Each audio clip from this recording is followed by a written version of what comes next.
tyranny is normally stationed at Kuat, the Imperial shipyards? What's up, MetaNerdz? We'll be pulling from every canon and legend source out there to do a complete breakdown of the Tantive 3/Sundered Heart, a CR-70 Corvette.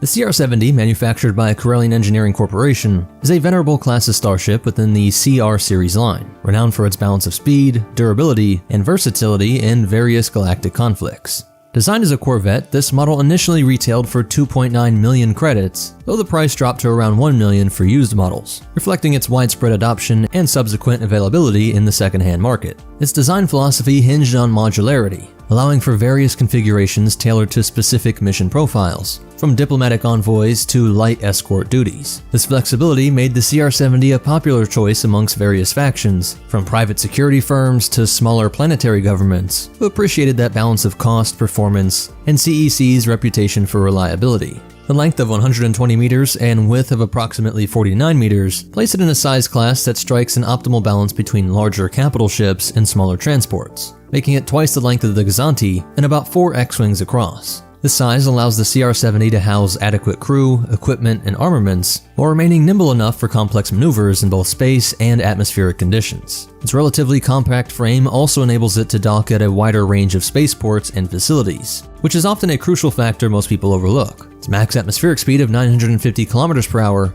or 590 miles per hour, is impressive for a ship of this class. Only 100 km per hour slower than an X-Wing, a bit slower than a Venator, and markedly quicker than the Arquitans. This high speed makes it particularly effective in atmospheric conditions, be it for rapid deployment of personnel, evading enemy fire, or engaging and returning fire. The ship's shielding system is of course key to its defense, where these shields not only withstood enemy fire, but also protected you from harsh space conditions, be it solar flares, asteroids, or debris fields, providing essential protection for both the crew and ship's vital systems. This is particularly important since stock it came without any weapons, but at least with the shielding it could survive in hostile environments long enough to either escape or receive support.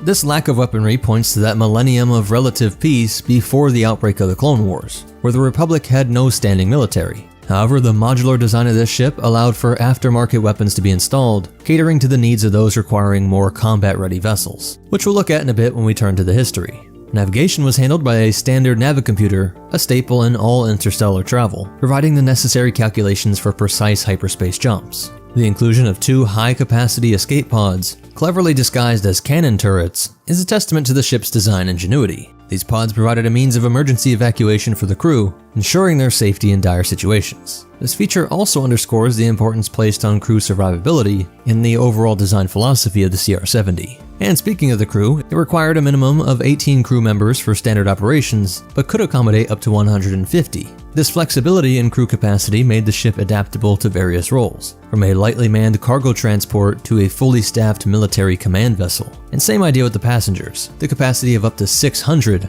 again depending on the configuration, made it suitable for large-scale troop transports, evacuation missions, or as a civilian passenger liner, adaptable to the needs of any mission or operator. With a cargo capacity of 5,000 tons, the CR-70 was more than capable of handling substantial logistical tasks, be it transporting supplies, equipment, or vehicles. This capacity, combined with its speed and range, made it an excellent choice for critical supply runs, especially in blockaded or remote areas. The provision of consumables for an entire year is another feature that highlights the CR-70's capabilities for extended missions without needing to be resupplied. This autonomy was crucial for long-range recon missions, deep space exploration, or when operating in enemy territory where resupply was not feasible. And though it's unclear what those provisions were, it's unlikely that this meant 3 square meals for 600 plus people for an entire year. More likely it's a lot of shared bags of Orga root spiced Ewok jerky. The inclusion of other systems like a ventral docking ring and boarding ramp provided additional operation flexibility. The docking ramp allowed for the attachment of secondary vessels or modules, while the boarding ramp facilitated easy access for both cargo and personnel, just adding to its overall utility.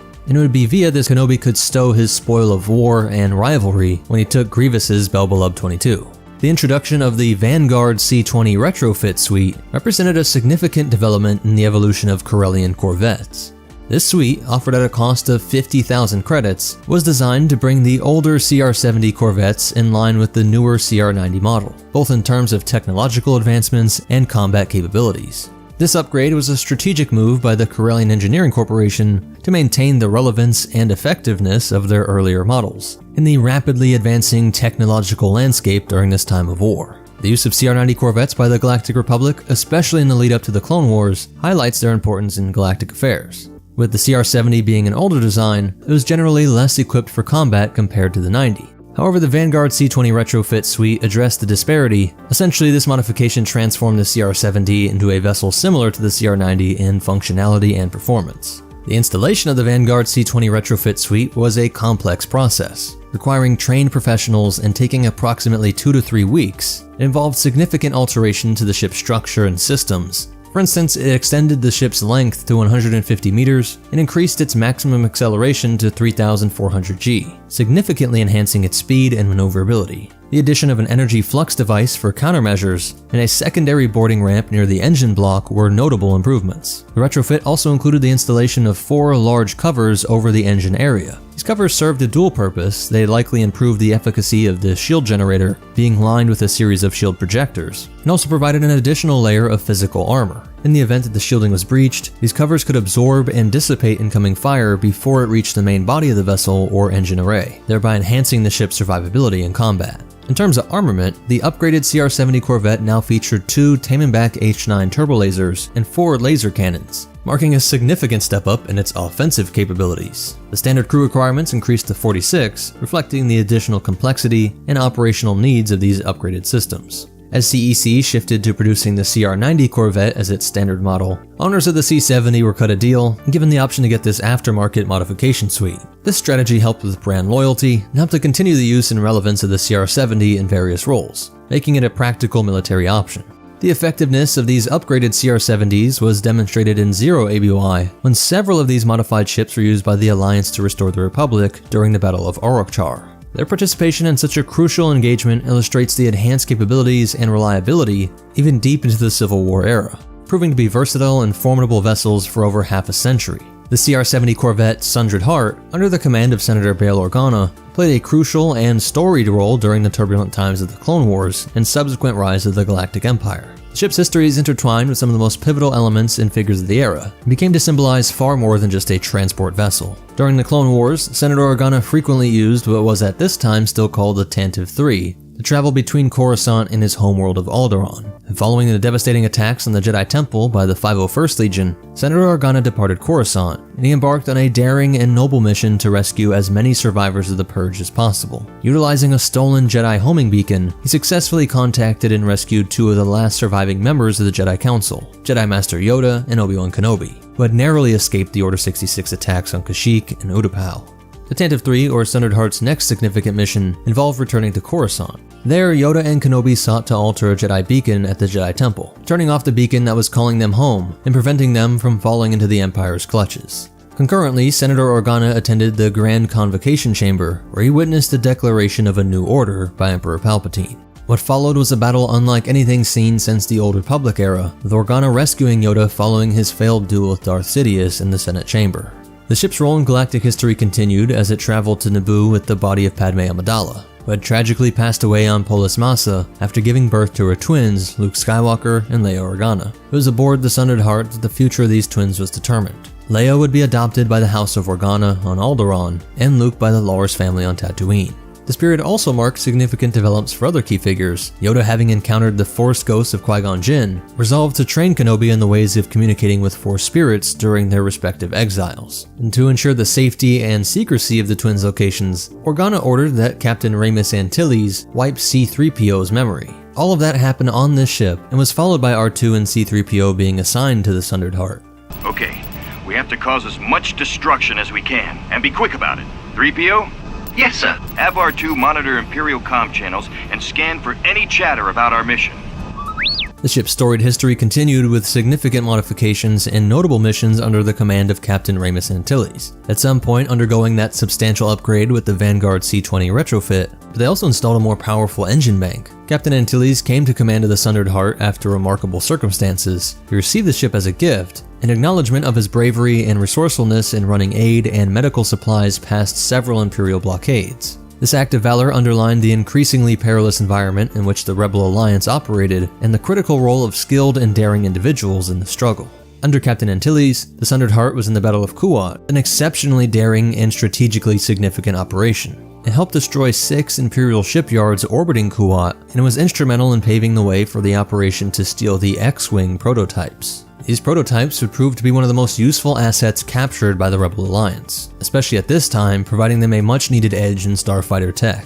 Furthermore, the Sundered Heart relied on some of that versatility when it came to the rescue of INCOM scientists who were being transported to the spice mines of Kessel. This rescue operation not only saved valuable lives, but also protected critical technical expertise from falling into the hands of the Empire. It would be particularly useful for maintaining their new X-Wing squadrons, with these fighters being designed by INCOM. The ship's combat prowess was further displayed in the Battle of Atziri, marking another chapter in its legacy of resistance. However, during Operation Skyhook, Captain Antilles was piloting the Tantive 4, a CR-90 corvette, as he was operating from an official position within the Greater Rebel Alliance. So he didn't just use the ship that was gifted to him, but the Rebel military's newer model. The Tantive 4 would get the Death Star 1 plans away from Scarif, only to be quickly intercepted in what would be dubbed the Battle of Tatooine. Tragically, this battle resulted in the capture of the Tantive 4 and the death of Captain Ramus Antilles at the hands of Vader. So that's it for the breakdown. As for behind the scenes fact, the Tantive 3, also known as the Sundered Heart, holds a unique place in Star Wars canon, especially in its identification and representation across various media. For one, you're probably going to see people in the comments saying it's pronounced Tantive, which does seem to be technically correct, but it's just silly. Initially, it appeared in the 2005 film Revenge of the Sith, and there was a widespread assumption that this was the Tantive 4, what we see open in A New Hope. Then Leland Chi, who holds the role of Keeper of the Holocron continuity database at Lucasfilm, later clarified that the ship seen in Revenge of the Sith was not the Tantive 4, and they gave it the name the Sundered Heart. This clarification was drawn from what is now called Star Wars Legends, the original canon, and then it got the name Tantive 3 solidified in the 2016 edition of the reference book Star Wars Complete Locations, and still kept his old Sundered Heart name in the Star Wars Helmet Collection. The Sundered Heart's first appearance in Star Wars Universe was a hero unit for the Rebel Alliance in the 2006 video game Star Wars Empire at War. It was in 2010 that Leland Chi confirmed a retcon that established Senator Bail Organa's ship from Revenge of the Sith to be the Sundered Heart, and also appeared in the Star Wars Dark Times comic series. If you want to learn more, you can read Starships of the Galaxy Saga Edition, the Clone Wars Campaign Guide, or Blueprints Rebel Edition. If you made it this far, please hit that like button. It's the best way to help me out. Subscribe to see more, and check out these videos, I'm sure you'll like them. But most important of all, remember, the pirates have laser cannons, so you should too. And the Force will be with you, always.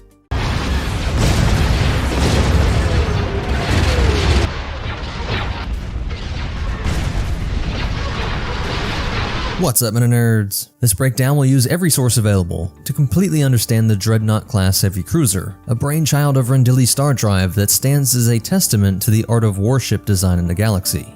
Introduced around 119 BBY, its longevity and widespread use across various factions including the Galactic Republic, Galactic Empire, New Republic, and even local governments speaks volumes about its versatility and enduring relevance in space warfare. The Dreadnought's role as a battleship, patrol vessel, and convoy escort underscores its multifaceted capabilities in both offense and defensive engagements. In terms of design, the Dreadnought class deviates significantly from contemporary ships like the Mon Calamari cruisers and Imperial Star Destroyers. While these vessels were either specialized for specific roles or epitomized the brute force approach, the Dreadnought class was a master of adaptability. The 600-meter-long Leviathan was not just a symbol of military might, it was a tool for planetary occupation, showing its utility beyond just space battles. Its manufacturing cost was substantial at 7,200,000 credits, which reflects the advanced technology and resources invested into its creation. However, the black market value soaring to 35,555,000 for used models shows that high demand among factions that were not officially sanctioned to possess such military hardware, including notorious groups like the Hutts. In comparison to its counterparts, the Dreadnought class was more than just a ship. It was a symbol of power and a floating fortress capable of holding its own against newer models. And despite its introduction over a century before the Battle of Yavin, its presence in fleets across the galaxy signifies its unwavering dominance in the field of space combat and control. And that's why it's become one of the most iconic and effective ships ever known. The physical structure and internal systems reveal a design that balances offensive capabilities, cargo capacity, and power management, albeit with some noted inefficiencies. The Dreadnought's keel stretches nearly 600 meters with a distinct clam-like bow, with a width of 116.5 meters and a height of 129.7 meters, including that lower sensor array, all add to its striking profile. But it isn't just for intimidation, it all plays a crucial role in the ship's operational capabilities. The hull of the Dreadnought is studded with a cluster of weapons blisters, a testament to its designation as a heavy cruiser and its role in frontline engagements. While it may be considered a downscaled warship compared to the more aggressive designs of the core worlds, its armament is nothing to scoff at. This spread of weapons allows the Dreadnought to hold its own of 10 medium turbo-laser batteries, 5 at the fore and 5 at the aft, 20 light quad turbo-laser cannons, 10 port and 10 starboard, 20 heavy laser cannons, 10 port and 10 starboard, and there is also a common modification to have an ion cannon or warhead launcher firing concussion missiles, with this ion ability allowing them to capture ships without destroying them, and these warheads often containing flak for an anti-starfighter defense. It's said that in terms of firepower, a group of 3 to 5 Dreadnought-class cruisers could collectively outgun an Imperial 1-class Star Destroyer. The key feature of the Dreadnought class is its massive cargo hold, located in the forward ventral portion of the ship. This hold, complemented by additional cargo spaces towards the center, allow for a substantial cargo capacity of 9,000 metric tons. This makes it not just a warship, but a capable vessel for transport and supply missions, with enough consumables to sustain operations for 1 to 2 years. The strategic placement of these cargo areas in front of the main reactor and secondary power generators showcases a design that considers the balance between combat readiness and logistical support. The ship's practical design also included docking ports on either side, allowing for efficient resupply and crew transfer operations. Additionally, several escape pods are integrated into its structure, ensuring crew safety in emergencies. Its propulsion system was marked by its 6 ion engines, providing a modest megalight speed of 13. This speed, while not groundbreaking, is sufficient for the role it's expected to play.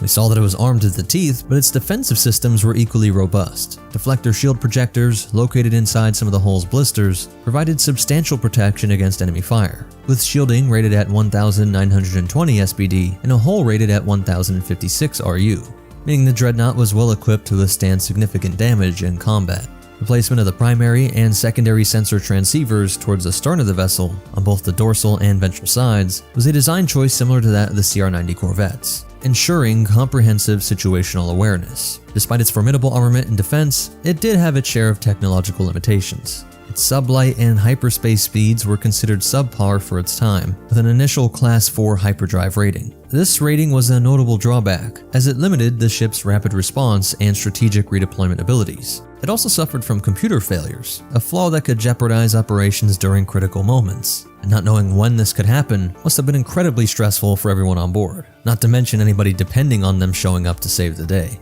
Furthermore, when compared to contemporary designs, it did fall short in terms of firepower and shielding efficiency. But remember, those first versions came out 100 years ago, and so the later versions received upgrades to a Class 2 hyperdrive, bringing them on par with most capital ships in terms of speed.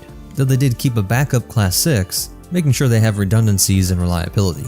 Though again, another mark against is that its power plant is noted for being inefficient, with a peak power output of approximately 1.9 to 10 to the 24th watts, which indicates a high energy yield, yet the inefficiency of its generators could lead to higher maintenance needs and operational costs. But one of its most striking aspects was its demanding crew requirements. To operate at optimal performance, each vessel required a crew of 16,000 members. This high crew-to-kilometer ratio, perhaps the highest among all modern starships, presented considerable challenges. Recruiting and supplying such a large crew turned each dreadnought into a logistical nightmare, stretching the resources of any organization that deployed them. In response to this issue, computerized slaved-rig dreadnoughts were developed, drastically reducing the crew requirements to about 2,200 members. This dreadnought made them more manageable and cost-effective, albeit at the expense of some operational flexibility. And so the later versions of the Dreadnought around the Clone Wars and Galactic Civil War became quite respectable, with extensive and varied weaponry, robust defense systems, and practical design features, giving it a truly formidable presence.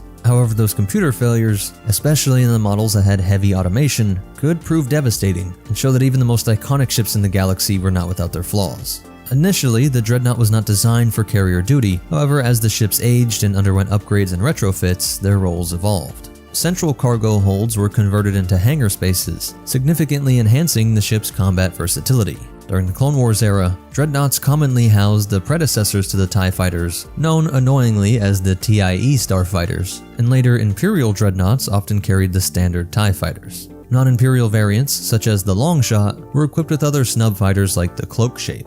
Notable examples like the New Hope accommodated a diverse array of craft including X-Wings, assault shuttles, lifeboats, and at least one HWK-290 light freighter. The Leviathan, known for its anti-pirate operations, featured an expanded hangar capable of holding up to 60 starfighters, typically I-7 HAL runners, along with shuttles and ATPT walkers, especially in the Katana fleet variants. A unique feature of the Dreadnought was the absence of a visibly distinct bridge section. Instead, command decks and crucial crew stations were sheltered within the main armored superstructure, primarily located on the dorsal side of the bow. This design choice prioritized the protection of critical command functions over having organic eye visibility on the battlefield. It's kind of crazy that we don't see this design used more often, given how many times the exposed command bridge was exploited. In terms of sensor and navigation capabilities, the Dreadnought class was equipped with medium-range primary and secondary sensor transceivers. The standard-equipped navigation systems ensured that the vessel could operate effectively across various galactic regions. While these systems might not have been the most advanced, they were reliable and suited the multi-role nature of the Dreadnought. And turning to its history, we'll see that it was steeped in galactic conflict and technological innovation, making it a pivotal vessel in the annals of space warfare. Developed by Rendili Star Drive for the Republic Judicial Forces and as flagships for planetary security forces, the Dreadnought class drew its design inspiration from the larger Mandalorian Kandosi-type Dreadnought, a legacy of the Mandalorian Wars of the Old Republic era. This heritage and its introduction at least 80 years prior to the Clone Wars positioned the Dreadnought as a long-standing stalwart in the Republic's arsenal. During its early service, the Dreadnoughts were instrumental in quelling major conflicts. However, their operational shortcomings, particularly the enormous crew requirements, quickly became a problem. The Galactic Republic military responded to this challenge by developing a slave circuitry system, dropping it down from 16,000 to 2,200, which made logistics officers and recruiters a lot happier. The most notable implementation of this tech was in the Katana fleet, consisting of 200 heavy cruisers. Tragically, this project met a disastrous end when the crew were afflicted by a hive virus, leading to a catastrophic event where the entire fleet, linked together through that circuitry, performed a random hyperspace jump, resulting in the loss of their entire crew. The Dreadnought also featured prominently in the Rendili Home Defense Fleet and the ambitious Outbound Flight project, which aimed for extragalactic exploration using a design that incorporated 6 Dreadnoughts. Beyond the Galactic Republic, these ships were a staple for local forces, especially in areas where larger, more advanced warships were inaccessible due to financial or industrial limitations. In the Outer Rim, where the Trade Federation's restrictions limited access to advanced military hardware, locally produced or modified Dreadnought-class cruisers served as a vital part of planetary defense fleets. For instance, the Utapawan Security Force used them as anti-piracy vessels, though their largest Rendili cruisers were still substantially smaller than a Trade Federation battleship. During the Clone Wars, they saw extensive use during pivotal battles such as the Battle of Duro, Rendili, and Coruscant, with advanced assault ships and star destroyers often reserved for clone crews and elite Republic officers. And so the Dreadnoughts were usually crewed by normal humans and aliens, either from planetary security forces or voluntary militias. The Republic Navy often paired them with the smaller, more agile Carrack-class light cruisers for escort duties. This combination of heavy firepower and durability of the Dreadnought class, with the speed and maneuverability of the Carrack, created a balanced and formidable fleet composition. A notable example of this deployment strategy was the case of the Dreadnought-class ship Mas Ramdar. This vessel, along with 3 Carrack-class cruisers, formed the backbone of Home Fleet Strike Group 5. This strike group was an integral part of the Coruscant Home Fleet, whose primary mission was to safeguard the Republic's capital. Some were refitted to carry the newer TIE starfighters during the Clone Wars, adapting to the evolving nature of space combat. And then of course the Imperial Navy kept this on with the TIE fighters, and this new chapter of extensive service history, going from fighting an overwhelming droid army to hunting down criminals and rebels. Because the Galactic Empire inherited so many of them, but was also obsessed with their new toys, the abundance of old dreadnoughts led to their widespread deployment, particularly in less critical sectors. Battle squadrons in these less important systems often had a Dreadnought-class cruiser as their centerpiece, in lieu of the more modern ISDs. This ensured that the Empire's might seemed to stretch everywhere, even areas deemed less strategically vital. Recognizing the potential of these vessels, the Imperial Starfleet initiated significant upgrades to enhance their operational efficiency and versatility. This is where you get the upgrade to the Class 2 hyperdrive, and the cargo mods holding squadrons of starfighters became the norm, allowing a relatively small fleet to lock down any obscure planet. And this cruiser's resilience and utility were dramatically highlighted 50 years after the loss of the Katana fleet, when Grand Admiral Thrawn recovered 178 ships from that old lost fleet. These vessels, with their abundance of cloned Navy crewmen, played a crucial role in Thrawn's strategic offensive against the New Republic. The recovery and subsequent utilization of these ships underscored their continued relevance and impact on the ongoing galactic power struggles. Garm Bel Iblis, a key figure during this period, also demonstrated the tactical value of dreadnoughts. Maintaining a personal fleet of 6 Katana fleet dreadnoughts, he was able to capture an additional 15, including the flagship, the Katana itself. He's one of those that equipped it with ion cannons, allowing him to snowball his fleet's power as he captured functional vessels. Though the final ship of the Katana fleet met its end in the battle for control of this fleet. The defense forces of Utapau, known as the Utapauan Security Forces, were also utilizing their dreadnoughts, though they were actually downscaled versions, being significantly smaller than the massive Lukrehulk class battleships, which did show the adaptability of the dreadnought design, and manufacturer being able to meet the needs of different planetary defense forces. By the end of the Clone Wars and the transformation of the Republic into the Galactic Empire in 19 BBY marked a turn for many Republic vessels. A notable incident involving a Republic Mark dreadnought emerging from hyperspace near an abandoned Republic supply depot really highlights this transitional period. Broadcasting a distress call, unaware of the formation of the Galactic Empire, the vessel carried young clone troopers, the whole crew shocked and confused at their new place in the galaxy. In 2 BBY, its relevance in galactic conflicts was further exemplified during an insurgent action led by the smuggler Neville Signy on Bataan, who utilized dreadnought support vessels in their battle against the Empire, specifically targeting Admiral Thrawn's naval forces during the siege of the Creek Path mining and refining complex. Although these vessels were part of the insurgents' attack squadrons, they ultimately faced defeat against the Imperial forces, including Thrawn's flagship, the ISD Chimera. Throughout the Galactic Civil War, they would see heavy use by both the Empire and Rebel Alliance, though it did become increasingly rare due to combat stress, accidents, and just general wear and tear after all these decades. With the Empire locking down Rendili, the scarcity and replacements of parts further contributed to its decline in prevalence. But luckily for the Rebels, many damaged or decommissioned dreadnoughts were left abandoned, and even only being able to repair a few was an enormous boom to the budding Alliance. With the dreadnought's ability to carry a full squadron of starfighters in its hangar, especially useful for the Rebels' hit-and-run tactics. This period also saw the emergence of the Assault Frigate Mark II, a class of capital ships evolved from extensive modifications to the Dreadnought. These alterations resulted in a ship that bore little resemblance to the original Dreadnought class, including structural alterations and removals, and ultimately a reduction in crew requirements, along with increased maneuverability and speed, maintaining its armament, but it did lose some on defense in terms of the thickness of armor plating and even level of the shielding. So from the scaled down versions on Utapau to being transformed into the Assault Frigate Mark II, you can see this is a highly adaptable ship. One of the Rebel vessels, the Enigma, was rumored to be a haunted ship, plagued by unexplained power fluctuations, the mysterious breaking or disappearance of new parts, and even the vanishing of some crew members while aboard. While these occurrences could have been the work of some Imperial saboteur, some crew members believe the ship was truly cursed, with reports of ghosts seen wandering its corridors. This blend of technological issues, which had always plagued the line, with this new layer of superstition, only added to the mystique of this classic ship. During the blockade of Lothal by Grand Admiral Thrawn's 7th Fleet, the Imperial support vessel, a class including the Dreadnoughts, would play a significant role. However, that blockade was breached by the Rebel light freighter Ghost, which managed to sneak through by attaching itself to a cargo freighter in the year 1 BBY. Which would lead to the final attack on Imperial forces, where the entire blockade, including Imperial support vessels, was destroyed by Purgle, the massive hyperspace-capable creatures, all a part of Bridger's plan to liberate his homeworld.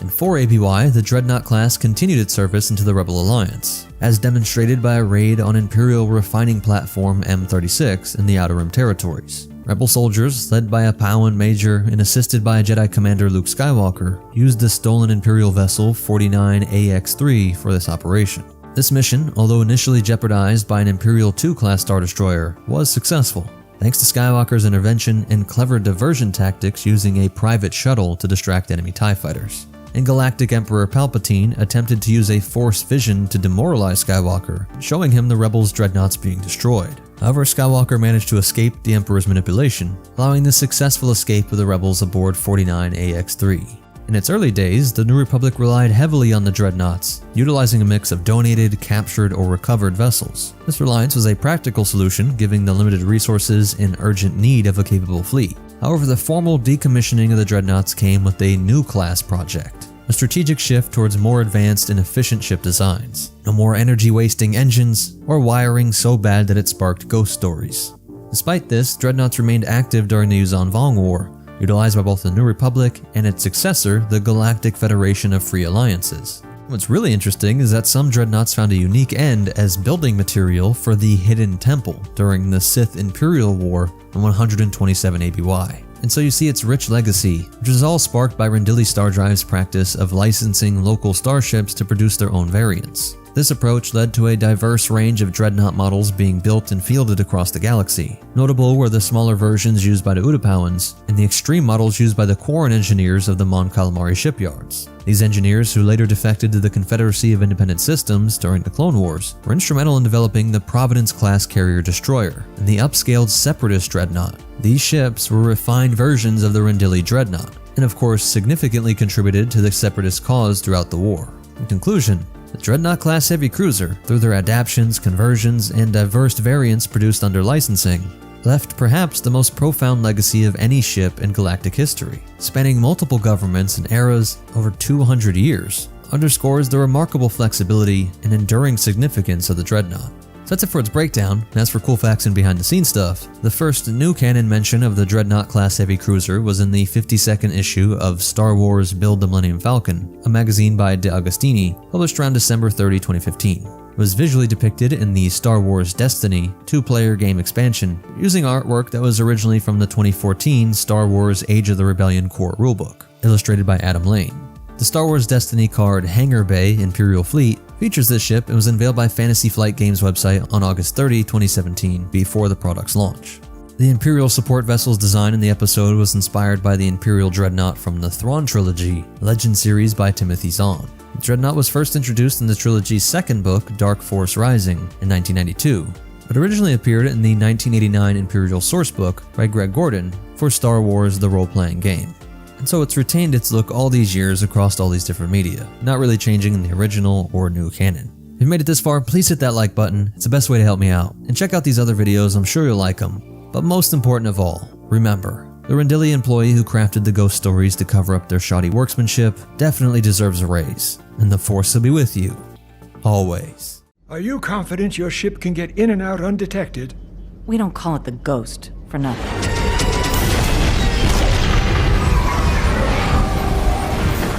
What's up, MetaNerdz? In this complete breakdown, we'll pull from every source of information out there to fully understand the Ghost, Phantom 1, and Phantom 2, one of the most unique and practical combinations of ships in history. This is a modified VCX-100 light freighter produced by Corellian Engineering Corporation, the same company that produced the famed YT series and YV series freighters, as well as the Gazanti, Baleen, and a whole lot more. Being one of the largest shipwrights in the galaxy, with countless freighters of the same model being seen over thousands of worlds, was one of the first aspects of this craft that made it perfect for a rebel group.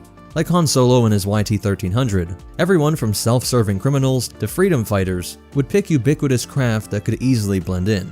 And with CEC designs, they were known for their modularity, selling all sorts of products that could be attached in myriad ways, so even a modified version of these craft wasn't really out of the ordinary. It would cost 155,000 credits fresh off the lot, which is about 1.5 times the cost of the YT-1300, and only 5K more than an X-Wing. At a length of 43.9 meters or 144 feet, it was about an A-Wing plus Jawa triplets longer than the Millennium Falcon. Being 14.5 meters or 48 feet tall made it taller than a 4-story building, or a bit shorter than a pair of ties. While at a width of 34.2 meters or 112 feet, it was about 3 X-Wings across, or about 2 semi-trucks long, 3 tall, and 14 across. With a top atmospheric speed of 1,025 kilometers per hour or 637 miles per hour, it's right around the X-Wing and notably faster than the YT-1300. To put this in context, that 200 km per hour difference between these two freighters is the same gap between the X-Wing and TIE Fighter, and the TIE is considered to be remarkably quick, so compared to its freighter friends, it would have been shockingly fast. This power was generated by a pair of main engines and 2 secondary engines, while the hyperdrive rating was a standard Class 2 with a backup Class 14. It was allowed to be sold with weaponry, but stock it was just a pair of CEC dual laser turrets, which would have likely been low power, enough to make the Citizen feel like they could fight off some simple pirates, but nothing the Emperor had to worry about being used against his imps.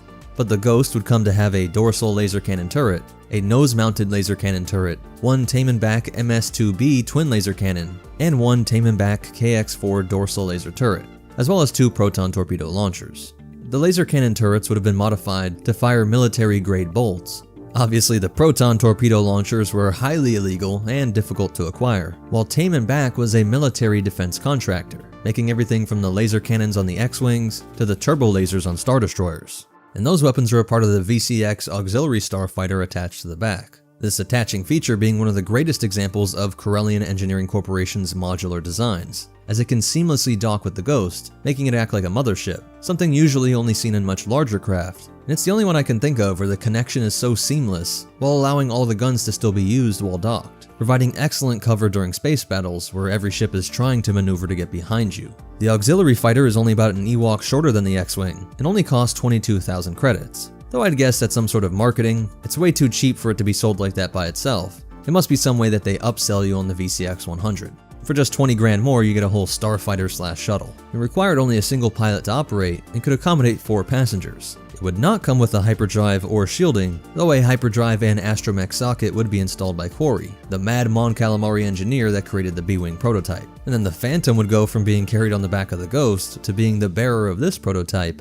acting like the hyperdrive rings used by the Delta 7. Overcoming the issue of the Blade Wing losing its power when it fired that prototype beam weapon, and then was too drained to activate its own hyperdrive. This mission also showed us that they often carry spare parts, but the damage suffered when they tried to land on Quarry's world was too great. The Phantom had magnetic clamps used to attach to other ships, and different surfaces and structures like the spire on Stygian Prime. We know what some of the buttons in the cockpit do, at least this blue and white one is the comms and acts like a jamming signal display. And both the Phantom and the Ghost have helpful ship visualizer data screens on the right side of the cockpit. You can still work on repairs for the Phantom while it's docked with the Ghost. And there is a diagnostic panel located on the Ghost side of the bulkhead, that way someone can coordinate with the person doing the repairs. And a record of this is kept in the computer to access the history, which is how Zeb realized that they missed the fuel tank damage alert. And when there was a fuel leak, it didn't take long for it to run completely empty, and obviously it wasn't as heavily armored as the mothership, so both scrapes and bumps from the terrain or incoming fire would damage the Phantom pretty quickly. The Phantom can dock forward or reverse, allowing it to be even more concealed if need be, but mostly used to make it easier to attach. In the middle of combat, you could just fly straight in as fast as you could, but when you had some downtime, you could back it in. Hera was able to outrun TIE fighters in the Phantom with her excellent piloting skills, being able to use terrain to her advantage and using the dorsal turret to deliver precision shots into pursuing TIEs. And she was able to pick up on the most minor of damage to the ship, being more sensitive than the actual sensor arrays. Oh, there's damage? Steering's off. Not what this says. It's what I say, and I know my ship. While its holo projector would display right over the controls. Looking back at the Ghost, we can use this fan-made schematic to get a grasp on the interior space, with the 4 smaller cargo holds right behind the cockpit being turned into rooms for the crew, and the airlocks on each side leading to the 4 cargo holds that line this area, leading to the lounge with simple seating and standard Dejaric table. Which also works as their holoprojector for mission briefings and transmissions, though Chopper could serve that purpose as well. Then we get to the galley or kitchen in the rear.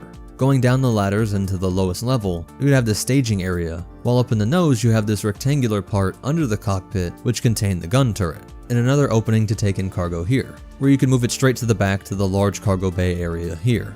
While the ladder takes you up to the gun turret itself, which had a ton of ship and environmental data panels like a proper cockpit. The crew rooms themselves had bunk beds, small storage areas on the side and under the bed, and have locks on them, but these can be easily picked by a skilled Lothrat. The galley is spacious with tons of storage cabinets and devices to prepare food, and a simple table perfect for practicing your Jedi mind powers. All of the cannons can be fired from the cockpit or by the astromech when plugged into the numerous droid sockets. This is something Chopper would do often, showing us that he had become quite a good shot. He would also be responsible for jamming, sending out transmissions, putting out fires, and of course keeping the crew on their toes. And his bravery was recognized by all, as he could take damage simply by being connected via the droid socket. The Inquisitor TIE, a TIE Advanced V1 prototype, is far more powerful than the standard one, and we see these bolts rocking the ship, and though the whole armor absorbs and diffuses the surge from these plasma bolts, some of it is transferred into Chopper, and it even caused a small fire in the main controls, though the guns were still operational. The Ghost can handle a ton of direct hits from TIE fighters even at close range, while having the damage output to take out Gazantes and Arquidens on its own. Through a combo of sheer firepower and Hera's understanding of her ship and her enemy, targeting weak junctions in the armor, placing shots on power and weapon systems or fuel tanks, often resulted in catastrophic failures that even threatened the Imp allies nearby. Now this was designed as a cargo hauler, And besides all that internal storage, it can pick up at least 5 of the large shipping containers made standard throughout the galaxy. And this same mechanism can be used to pick up ships including the Phantom, which was useful when it ran out of fuel. Overall, the Ghost had over 87 illegal upgrades to the stealth systems. On top of the standard engine baffling, which was in place to cover up the heat signature created by the engine array, as well as on top of the energy dampeners and static jammers that came stock. The reason why some of this signature suppressing technology was legal was in order to cut down on the chaotic electromagnetic overlaps at major ports. But what Hera was able to achieve with all these illegal upgrades allowed the Ghost to appear like nothing more than a common solar fluctuation or background radiation on the scanner of most ships in the galaxy. Likely using tech usually implemented in larger craft, what most would consider overkill, but which Phoenix Squad would use to slip in and out of Imperial-controlled areas at ease. Combine all that with the firepower mentioned, and you can see why anybody who knew covert craft, like Han and Lando, had an instant appreciation of what the Ghost was pulling off. Though something even they would have thought was insane is that there were countless times that Hera would jump to hyperspace without having a route plotted. As Han once put it, "Traveling through hyperspace ain't like dusting crops, boy. Without precise calculations, we'd fly right through a star or bounce too close to a supernova and that'd end your trip real quick, wouldn't it?" But to be fair, when Hera was certain that if she waited another second she'd be turned into stardust, she would just press that lever and hope for the best. Even if quantum spaghettification through a black hole was a much longer and painful death. But it is something others like Grease and Cal Kestis were seen doing in this era as well. And Chopper swore that the Navicomputer in the Ghost was rude and pushy, to the point that they would often get into fights. Keep in mind this is coming from Chop, so either the Navicomputer was even more rude than he was, or he was the problem. Perhaps they were about the same level of trickster. As for its history, Hera would acquire the Ghost about 8 years after the Empire was announced, so 11 BPY, 6 years before the Spectres met Ezra. And ever since she was a young girl, she had dreamed of flying the stars. You get to live on a starship? That's my dream. And through her father Cham Syndulla's efforts to free Ryloth, she met many Clone Wars heroes and then the earliest of the rebel leaders. While the astromech C-110P was brought into the family after a Y-Wing crash-landed on the Syndulla compound during the Ryloth campaign. The droid's beloved pilot was dead, and his memory and logic circuits were damaged, leading to a form of AI PTSD, and some believe it led to his disregard for life. And when Hera's mom was killed, Cham became even more involved in the fight against tyranny, leaving Hera to feel abandoned, and she would grow closer to the droid. In 11 BBY, she would also run into Kanan Jarrus during the Gorse conflict, and they came to realize that they were both quite capable at foiling the Empire's plans, saving Gorse and its moon from Imperial destruction. Shortly after this, they would pick up Sabine Wren and Garazeb Aurelios, and they worked harmoniously as the Spectres, slipping into Imperial targets via Phantom and Ghost, fitting names for the powerful stealth ship that could both take life and slip away unnoticed. Like the most frightening of legends, they quickly became the stuff of Imperial nightmares. During a routine mission, they would run into a Lothrat named Ezra Bridger, who would eventually be shown to be Force-sensitive and brought onto the crew. But not before showing his resourcefulness as a thief, breaking free by using their air vents to climb throughout the ship. He was now raiding with a rebel cell and training as a Jedi. The Ghost would act as mobile home and Jedi temple for one of the few new Padawans in the entire galaxy, while two of the codenames they would use include Starbird and Tontine, as there were numerous times they had to work with more shady underworld characters, or times when they pretended to be bounty hunters serving the Empire. And these missions show how Hera's understanding of the ship allowed her to use systems in ways that weren't intended. Rerouting auxiliary power to the hull.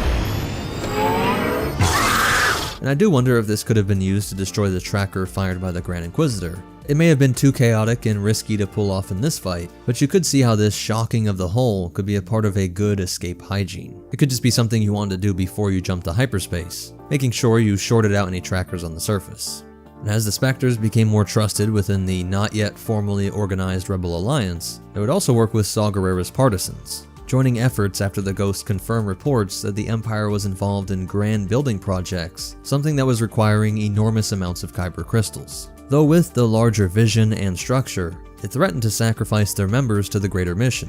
When Kanan was captured, Fulcrum gave orders not to risk their entire cell by trying to rescue a single member, with him being taken to Mustafar. But Hera's own droid would distract her, letting the rest of the Spectres sneak off with the Phantom. Eventually, they were able to rescue Kanan, and Fulcrum knew that now that the entire crew was involved, they were too valuable to lose, giving the order to send Phoenix Squadron CR-90 blockade runners and the Ghost to assist. This did ensure the survival of one of the most valuable units in the Rebel movement, resulting in the death of the Grand Inquisitor and destruction of Grand Moff Tarkin's Star Destroyer, Sovereign. To hunt this ghost down, imps like Agent Callus had to get creative, and monitor his own for any that might defect to the rebellion. His bait came in the form of Imperial Minister Maketh Tua, which nearly led to Darth Vader capturing the Spectres. This led to the ghost playing a crucial role in the defense of the Phoenix fleet, with Vader's TIE Advance destroying their flagship Phoenix 1, along with squadrons of A-Wings. It was only through her expert piloting skills that she was able to slip between the Star Destroyers and time the tractor beam activation to trap Vader and escape through hyperspace. It was through her use of the B-Wing that got Hera promoted to Phoenix Leader, and shortly after, the Ghost was able to free Jun Sato's Corvette, Liberator, from the tractor beam of an Imperial Star Destroyer. By using Sabine's expert knowledge of the Imperial weapon systems, she knew the exact device to hit, and when the Ghost's forward cannons were destroyed, Hera simply rammed the projector, breaking it off and allowing the rebels to escape. Then they would make it seem like the rebellion stole Sphyrna-class Hammerhead corvettes being delivered by Princess Leia Organa. This is just one of the many times that Alderaan would be a convenient victim of rebel attacks, leading all in the ISB to know, but not be able to prove, that the royal family was helping build a rebel movement. From here, the Ghost would become the first ship in millennia to navigate through the star cluster that hid the Lasat homeworld of Lirusan. The Ghost's controls would be manipulated by the mystical bow rifle, which was a force-connected weapon not too dissimilar from a lightsaber. With the old priestess, they were able to survive the nebula that shredded all form of ship that tried to pierce this veil. And they would either have the coordinates mapped in the navicomputer, and or more mystically, it may have been some aspect of the force itself that was welcoming to the Ghost and its pilot. When they ran into Purrgil, Hera wanted to open fire on the hyperspace swimming space whales. They'll rip the hull apart. Prepare to fire. We gotta drive them back. Don't shoot! Ezra was surprised by her violent reaction, but later when they survived this stream, she would explain the destruction she had seen. Purrgil are dangerous. They wander into hyperspace lanes, crash into ships. I've lost more than one friend that way. The Purrgil would lead them to a gas refinery that would provide valuable fuel for the Ghost and the entire Phoenix Squadron. The Ghost would be home to a reunion for the Syndulas, but her father was still upset that she chose to save the galaxy before she could even liberate her home. If you gave me half the attention you gave this second-rate junk pile, we'd have liberated Ryloth by now. But when their mission proved successful and the Imperial transport was destroyed, with reports of their people rising up all over Ryloth, he could see how the Phoenix's method of spreading sparks throughout the stars would eventually burn down the Empire. Ghost would continue to act as a mobile Jedi temple, hosting Ahsoka Tano at times, and continuing Ezra's training in everything from meditation, holocron studies, and lightsaber combat. They would find and establish Chopper Base, one of, if not the lead rebel base before Yavin. The local spiders would have to be fought back in order to establish a perimeter, and Hera was horrified to see that their webs were able to keep the Ghost pinned even with thrust at full power. The old hole shock trick stunned them for a second, but it wasn't strong enough, and she says that they can't just keep zapping their power away. No. If we drain too much power, we won't be able to lift off. The bugs were able to open the airlock, and once they realized that the beacons could be used to repel them, Chopper Base would be relatively calm. The Phantom would then be used to travel to Malachor in one of the most important missions for the Jedi survival since Order 66, with Tano, Jarrus, and Bridger discovering that Darth Maul was still alive while fighting off Inquisitors and finally Darth Vader among the ruins of an ancient Sith temple, and setting it all to self-destruct in a blast that consumed Tano. A blow to Kanan's faith in the future of the Jedi Order, and the loss of one of the highest-ranking members of the rebellion. And after this touch with darkness, the Phantom would be destroyed over Reclam Station. After being cut into by the automated defenses, these descendants of the Buzz Droid, it would later fall to its doom as debris crashed into it, knocking it off its magnetic hold, as the entire station was going up in flames. While Kanan and Ezra were responding to what appeared to be an attack on a Sphyrna-class corvette by an Inquisitor, Hera made a call to them, revealing that Maul had captured the Ghost and its crew. As he studied the interior, he realized how much it meant to him. I assumed that this ship was merely a transport, but I realize it is much more than that. This is your home. In their attempted escape, they would use the magnetic clamps of the main cargo hold to pin Maul's mechanical legs, though he was too powerful, and they would only be free of the old Sith once he got the intel he wanted. Sabine would realize just how much the Empire was haunted by the Ghost when she went undercover at an Imperial Academy. One of the TIE pilot simulations focused on the Ghost swooping in to protect a rebel ally, showing Sabine just how well they understood the ship and its capabilities after all these years, having it pop out of nowhere and quickly eliminate everything in its path. Ah, but you are wrong, Cadet. It was a transport called the Ghost, which has been modified for combat.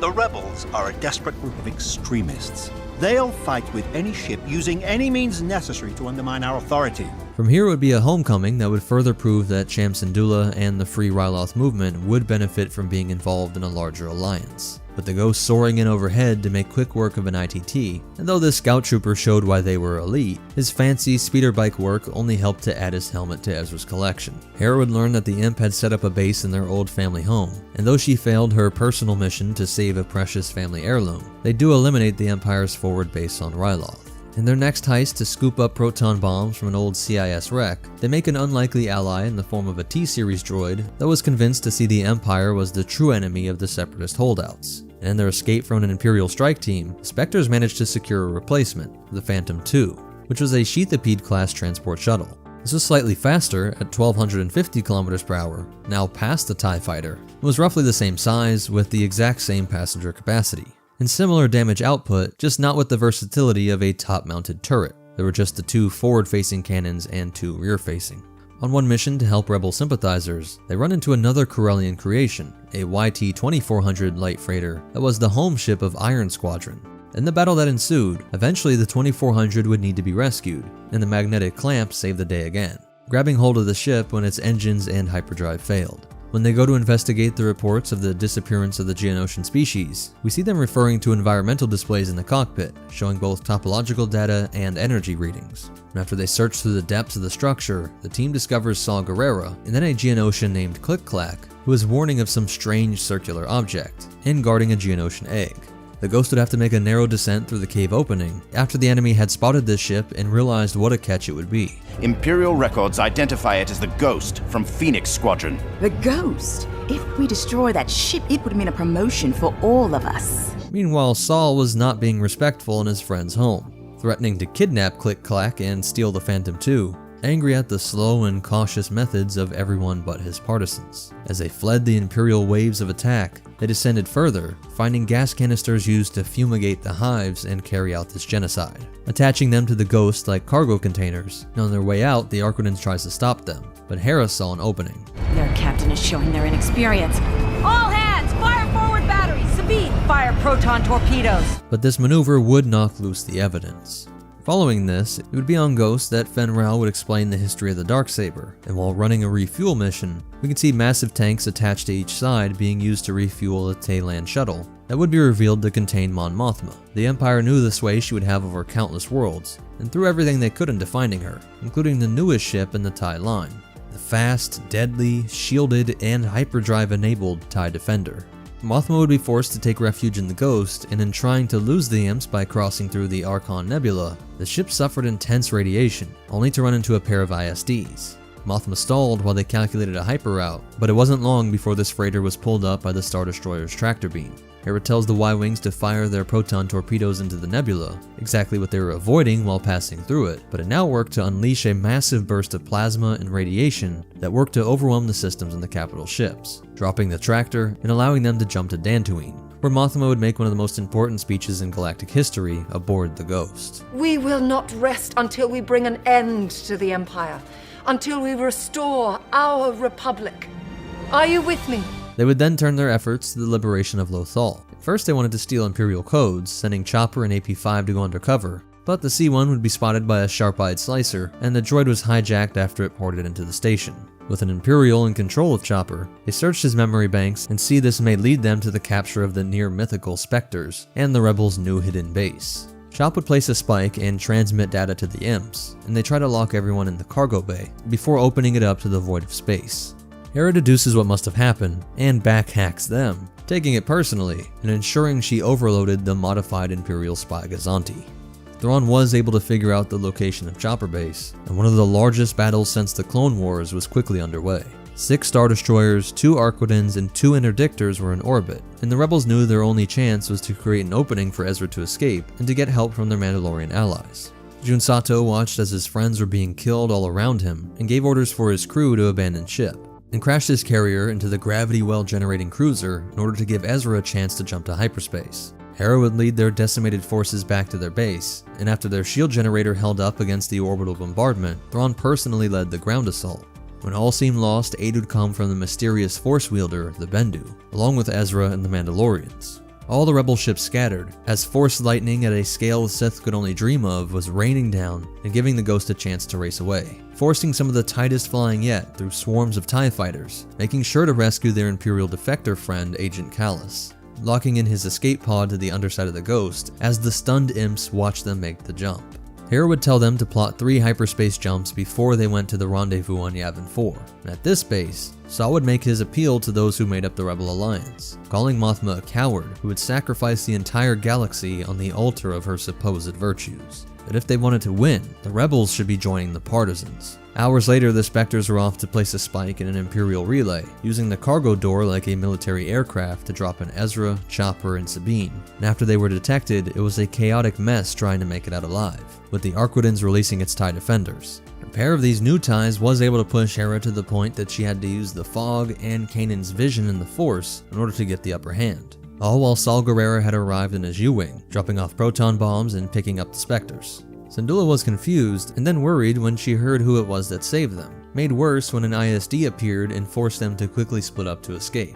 Saw brought them in on his mission to investigate the rumors of enormous kyber crystals being used in the Empire's superweapon program. While Saul was set simply on destruction, Hera was happy to see that her Spectres were focused on saving the innocent civilians that were trapped on board the transport.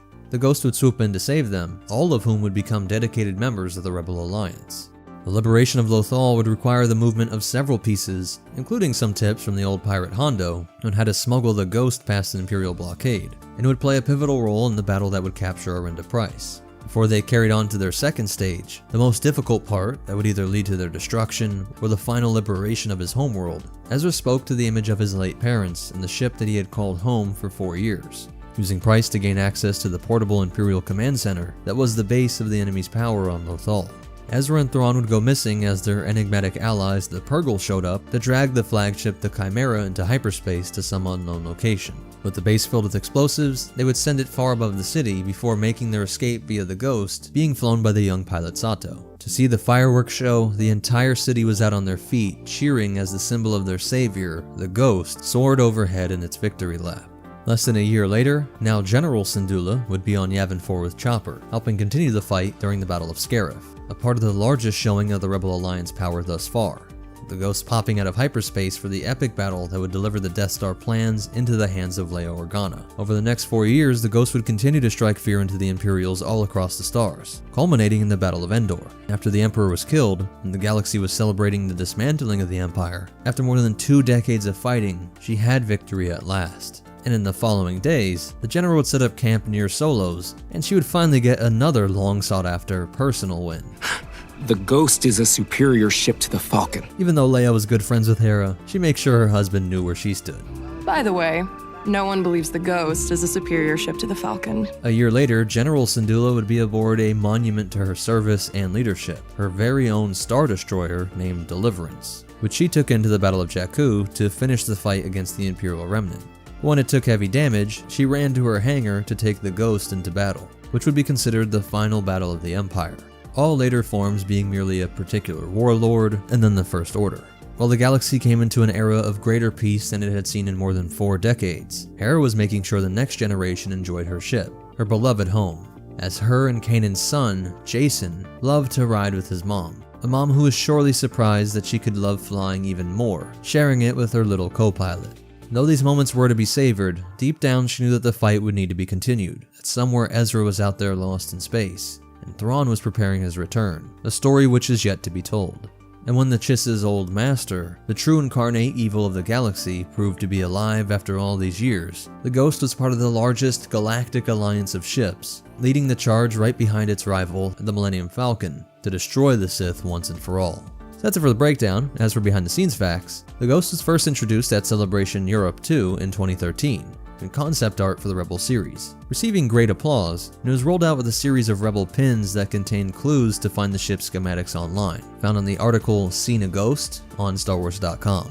The cockpit was inspired by the real-world Boeing B-17 Flying Fortress, and it was designed for a ship called the Silver Angel, which was scrapped once the final episodes of the Clone Wars were left unfinished, but the Silver Angel will be brought to life with Season 7's return, being used by the Martez sisters. And then there was an insanely obscure reference in the KX-4 laser cannon turret, which was first mentioned in the novel Shatterpoint released in 2003, on board a Turbostorm class gunship. If you made it this far, please hit that like button, leave a comment, share the video, and subscribe to see more. And thanks again to our sponsor, Pixel Starships. If you're in the ship warfare, customization, space exploration, you're gonna love it, so check out the link in the description. But most important of all, remember, the specter of sleeper freighters have always haunted the Empire, and the Force will be with you, always. Switch to attack mode. Here at 229 Mark 4. What's up, MetaNerdz? This is part 2 of the complete story of the B-Wing. I split it up since the B6 prototype is very different from the B-Wing that we all know and love, and is only new canon coming from the Rebels TV show.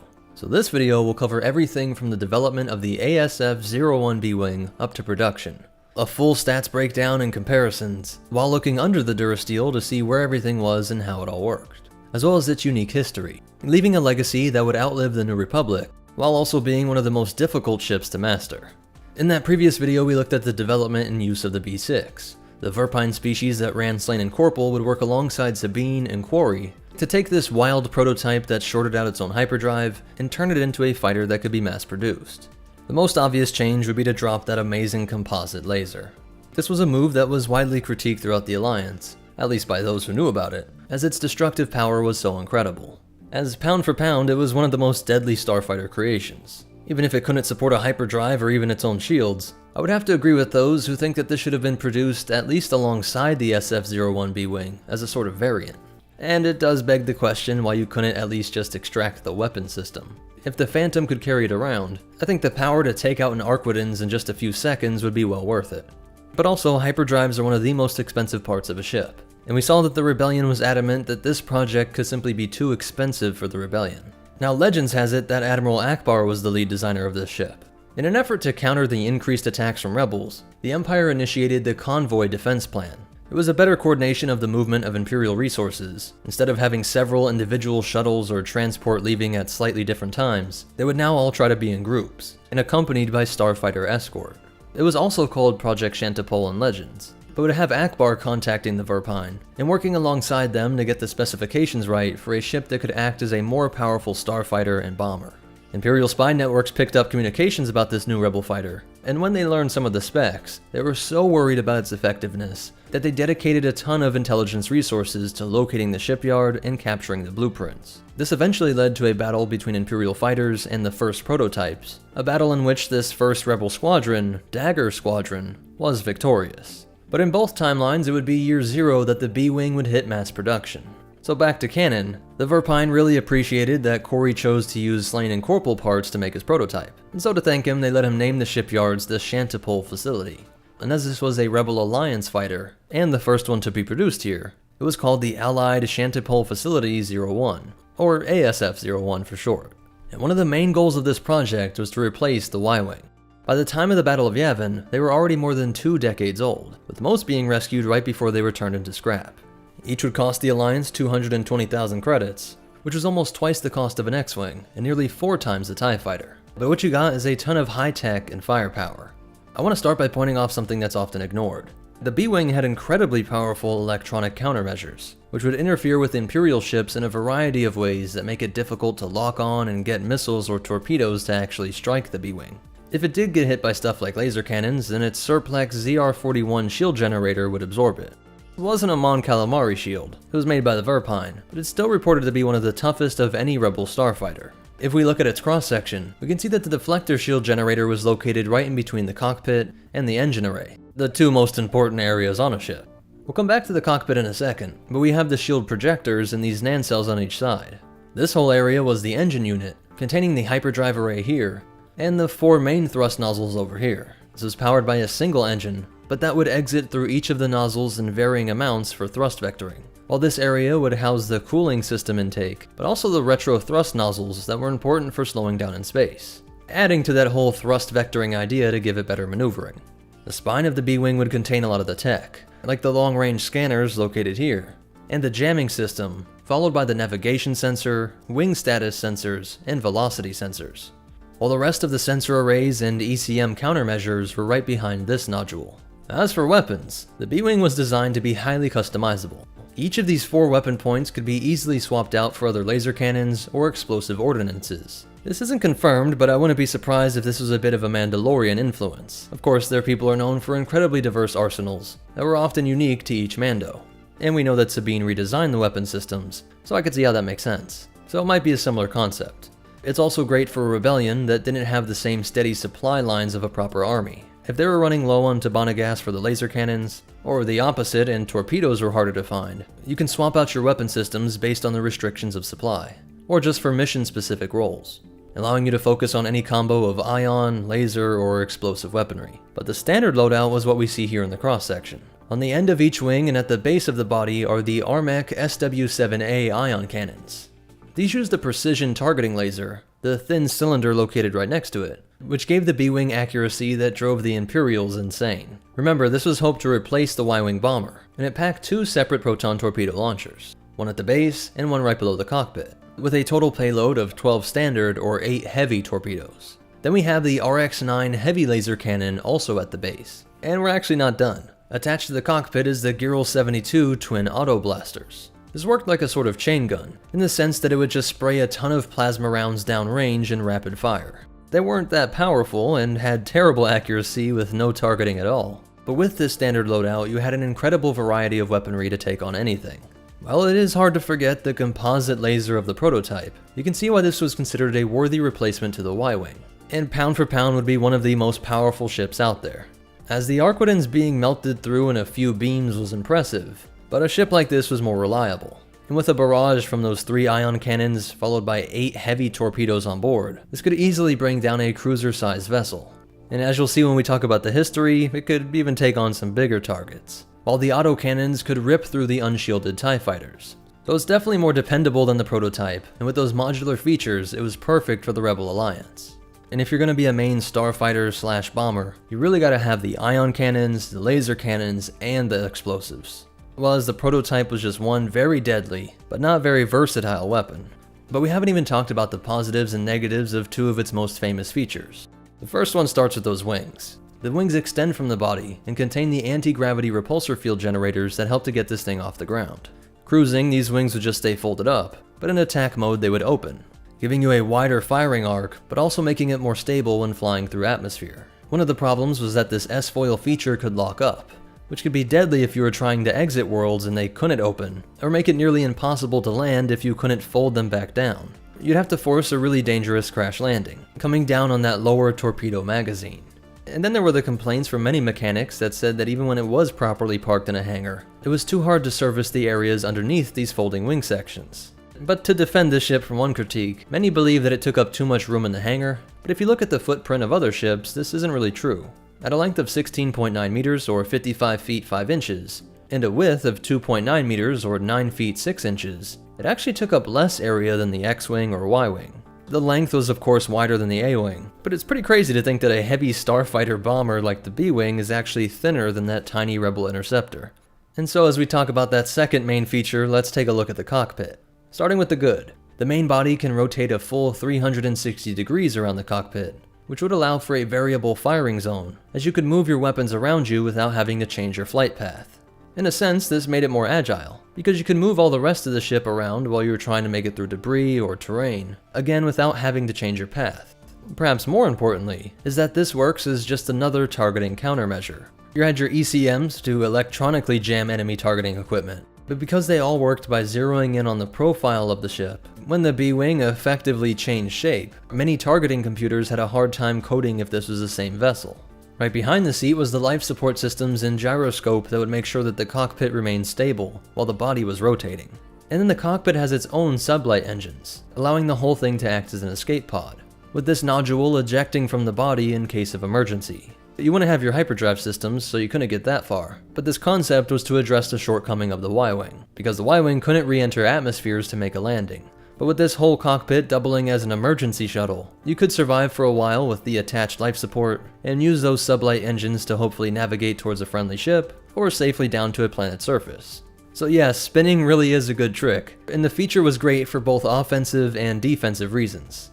But for most pilots, this was a great idea, but simply too overwhelming. Only top Rebel ace pilots could handle the 360-degree rotating body, and all of the numerous and diverse weaponry, along with the complicated array of sensors and jammers. It also had no astromech support. This was something that the Verpine engineers pushed for, but Quarry insisted that this would both increase the price, but also tax the electrical systems. For hyperspace calculations, there was a navigation computer integrated into the controls, but this still required more input from the pilot than most other fighters.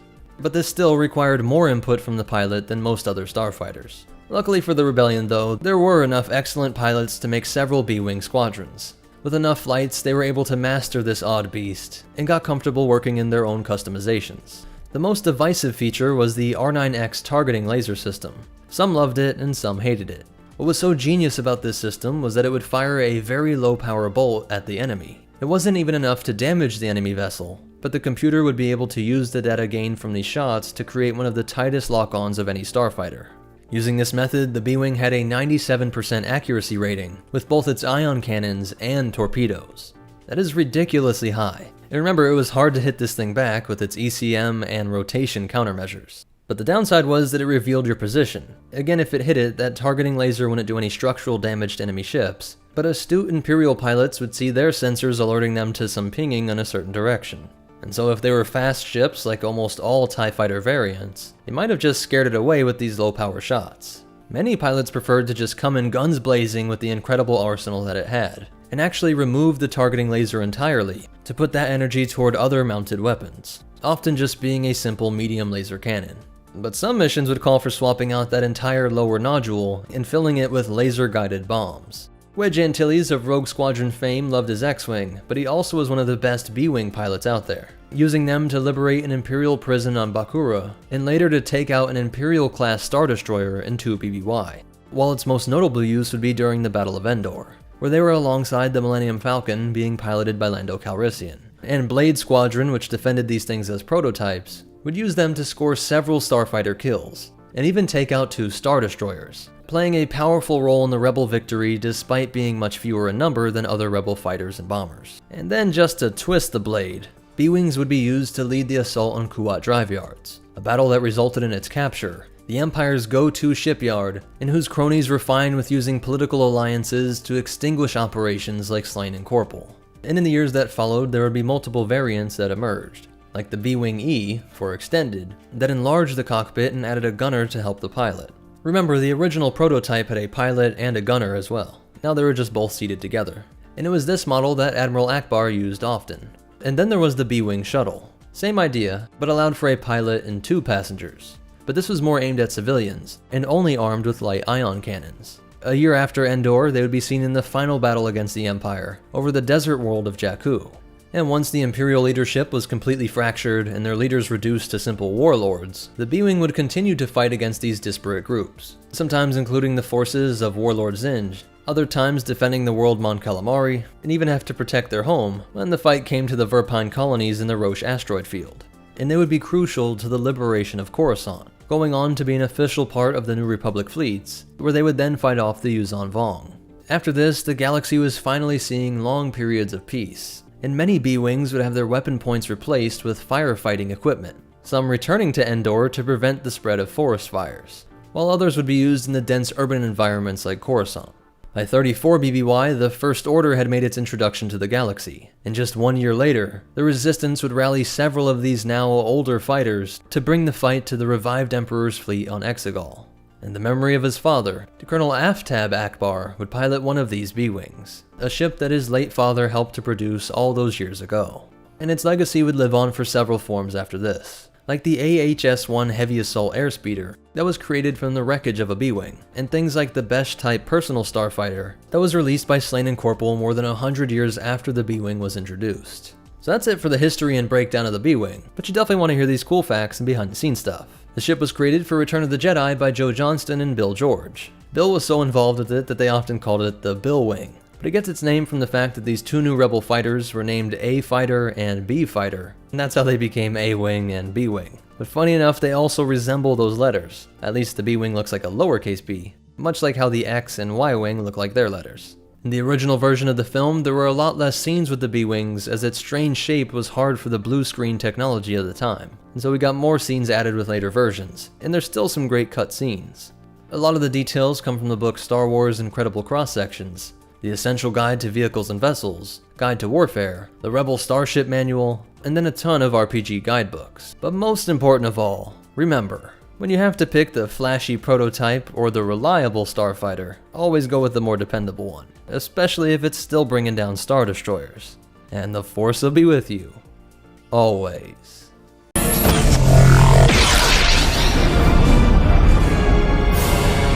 That's impossible.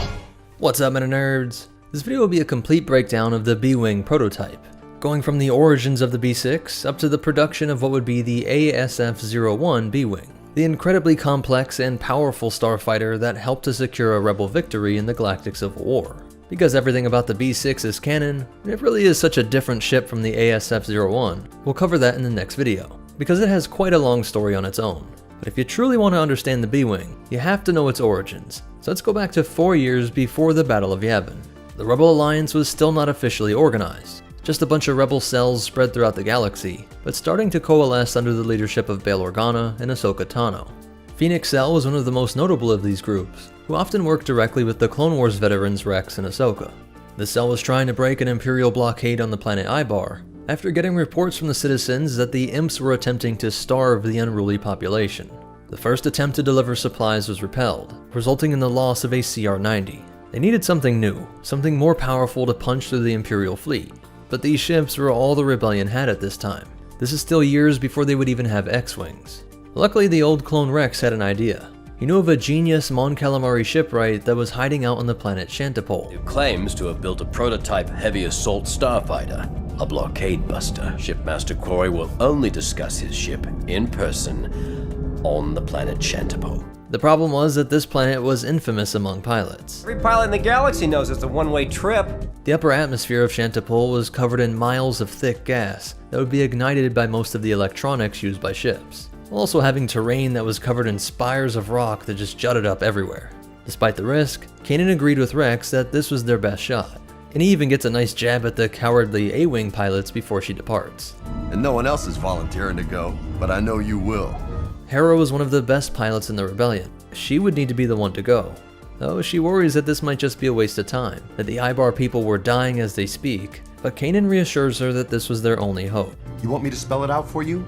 We can't beat that blockade, not without a better ship. And so they had to put all of their hope into Rex's estimation of this mysterious hermit shipbuilder.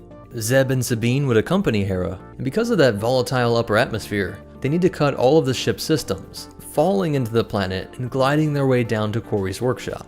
After their crash landing, a short, elderly Mon Calamari walks out to greet them. And Phoenix Squad wonders why the Sith would anyone want to build ships in a world like this. It's the perfect place to test them.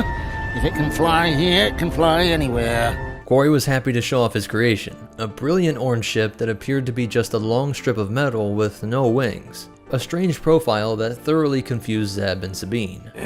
That's a ship? Is it upside down? But the fishfolk was thoroughly proud, and runs down some of the B6's features and weaponry. High-intensity blasters, ion cannons, and proton torpedoes! Hera is sold and can't wait to give it a spin, but the Mon Cal shuts her down. He has no idea who she is and has no reason to trust her. This craft represented years of hard work, and the sole purpose of his self-imposed exile. I've waited a long time for the right pilot. I can wait longer. Defeated and feeling like this was a waste of time, she resigns to just repairing her shuttle, the Phantom. And Quarry can't help but get involved in the repairs as well. When he does, he realizes how resourceful she is, and how much she cared about the ship, the Rebellion, and the people on Ibar. The old fish decides that perhaps this was time to let his baby fly.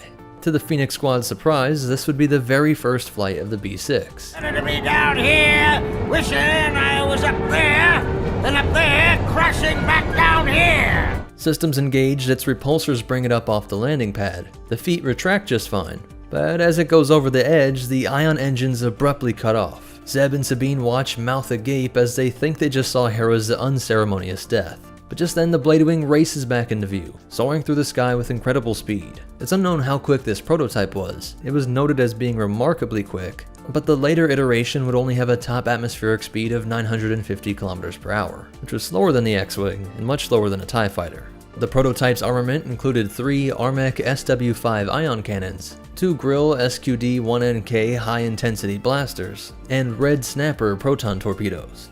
But this was pretty standard stuff, and Hera was getting disappointed. Perhaps the old army man Rex didn't know his starfighters. I was kinda hoping your ship packed more of a punch, Quarry. Did you pull the big lever on the right? This was the main event. The 4 corners of the craft engage a beam that focuses and intensifies into an incredibly destructive laser that melts through anything in its path. There are only 4 things in the galaxy that are known to use this composite beam technology: the beam turret on the LA-AT gunship, the main gun on the SPHA Walker, the Death Star, and this prototype. This weapon definitely impressed Hera, but she does note that its targeting systems could use some work, and this is where we start to see a really cool merger. The ASF-01 B-Wing that would be developed from this prototype was a combination of one of the best Mon Calamari ship engineers and an expert Mandalorian weapons systems engineer. Just what do you think you're doing? Never get between a Mandalorian and a weapons package. Sabine was one of the top engineers in the Empire before she defected, being responsible for the Duchess, an arc cannon weapon that could be affixed to the ATDP, which was ingenious in targeting the alloys unique to the Mandalorian Beskar armor, shutting down their rebellion as her fellow Mandos were turned into dust. So Sabine's touch went into tweaking some of these weapon systems on a platform that was geniusly crafted by one of Mon Cala's best Finns. Because though he was a visionary, there were definitely some practical issues with this prototype. The energy drain from the multi-cannon firing system killed the hyperdrive. That has been a problem. The power drain from the composite beam was too much to contain both the weapon and the hyperdrive, so its hyperdrive was shot, but he admits that he couldn't resist upgrading the hyperdrive in the Phantom. Beautiful, crazy Mon Calamari? Phoenix Squad would use the Phantom to work as a sort of transport, with the B6 attached to the underside as it was transported through hyperspace. Meanwhile, Kanan tells Hera that they have to continue with their assault on the blockade, as the Ibar people were able to contact them and were reporting massive starvation. Their whole population was just moments away from an excruciating death. The fight would have to start without her, but then the odd orange blade pops into real space and is accelerating right at the Arquitans in orbit. One ship of unknown design. I would hardly call that reinforcements. Sabine would operate the main beam gun, Arquitan's turbo lasers frantically trying to shoot it down, but the expert piloting by Hera gets them close enough for the B6 to open fire. The composite beam works brilliantly, cutting through the Durasteel and setting off all sorts of internal power systems and fuel inside of the Imperial vessel. Agent Kallus watches from his bridge in horror, as this weapon gives the rebels a lane to push down to the mountainous regions of Ibar, where the supplies are delivered by the Ghost. On its very first mission, the B6 was so powerful that all Kallus could do was utter the word impossible, and Quarry is happy to see his creation was in such good hands. The rebels would make their jump through hyperspace, and Phoenix leader Jun Sato gives even more good news. It seems Senator Organa has found a shipwork sympathetic to our cause, and willing to manufacture more of these B-Wings in secret. Under my supervision, of course. This mission also earns Hera a promotion. She's now Phoenix leader and becomes Captain Hera. So this ship had one of the most impressive introductions to the galaxy of any vessel in history, but it would take a lot of work to turn it into the B-Wing we all know and love. The sympathetic shipworks Organa had been in contact with were Slain and Corporal. The company was run by the sentient insectoid species known as the Verpine, and as a general rule, the further your species was from looking human, the worse the Empire treated you.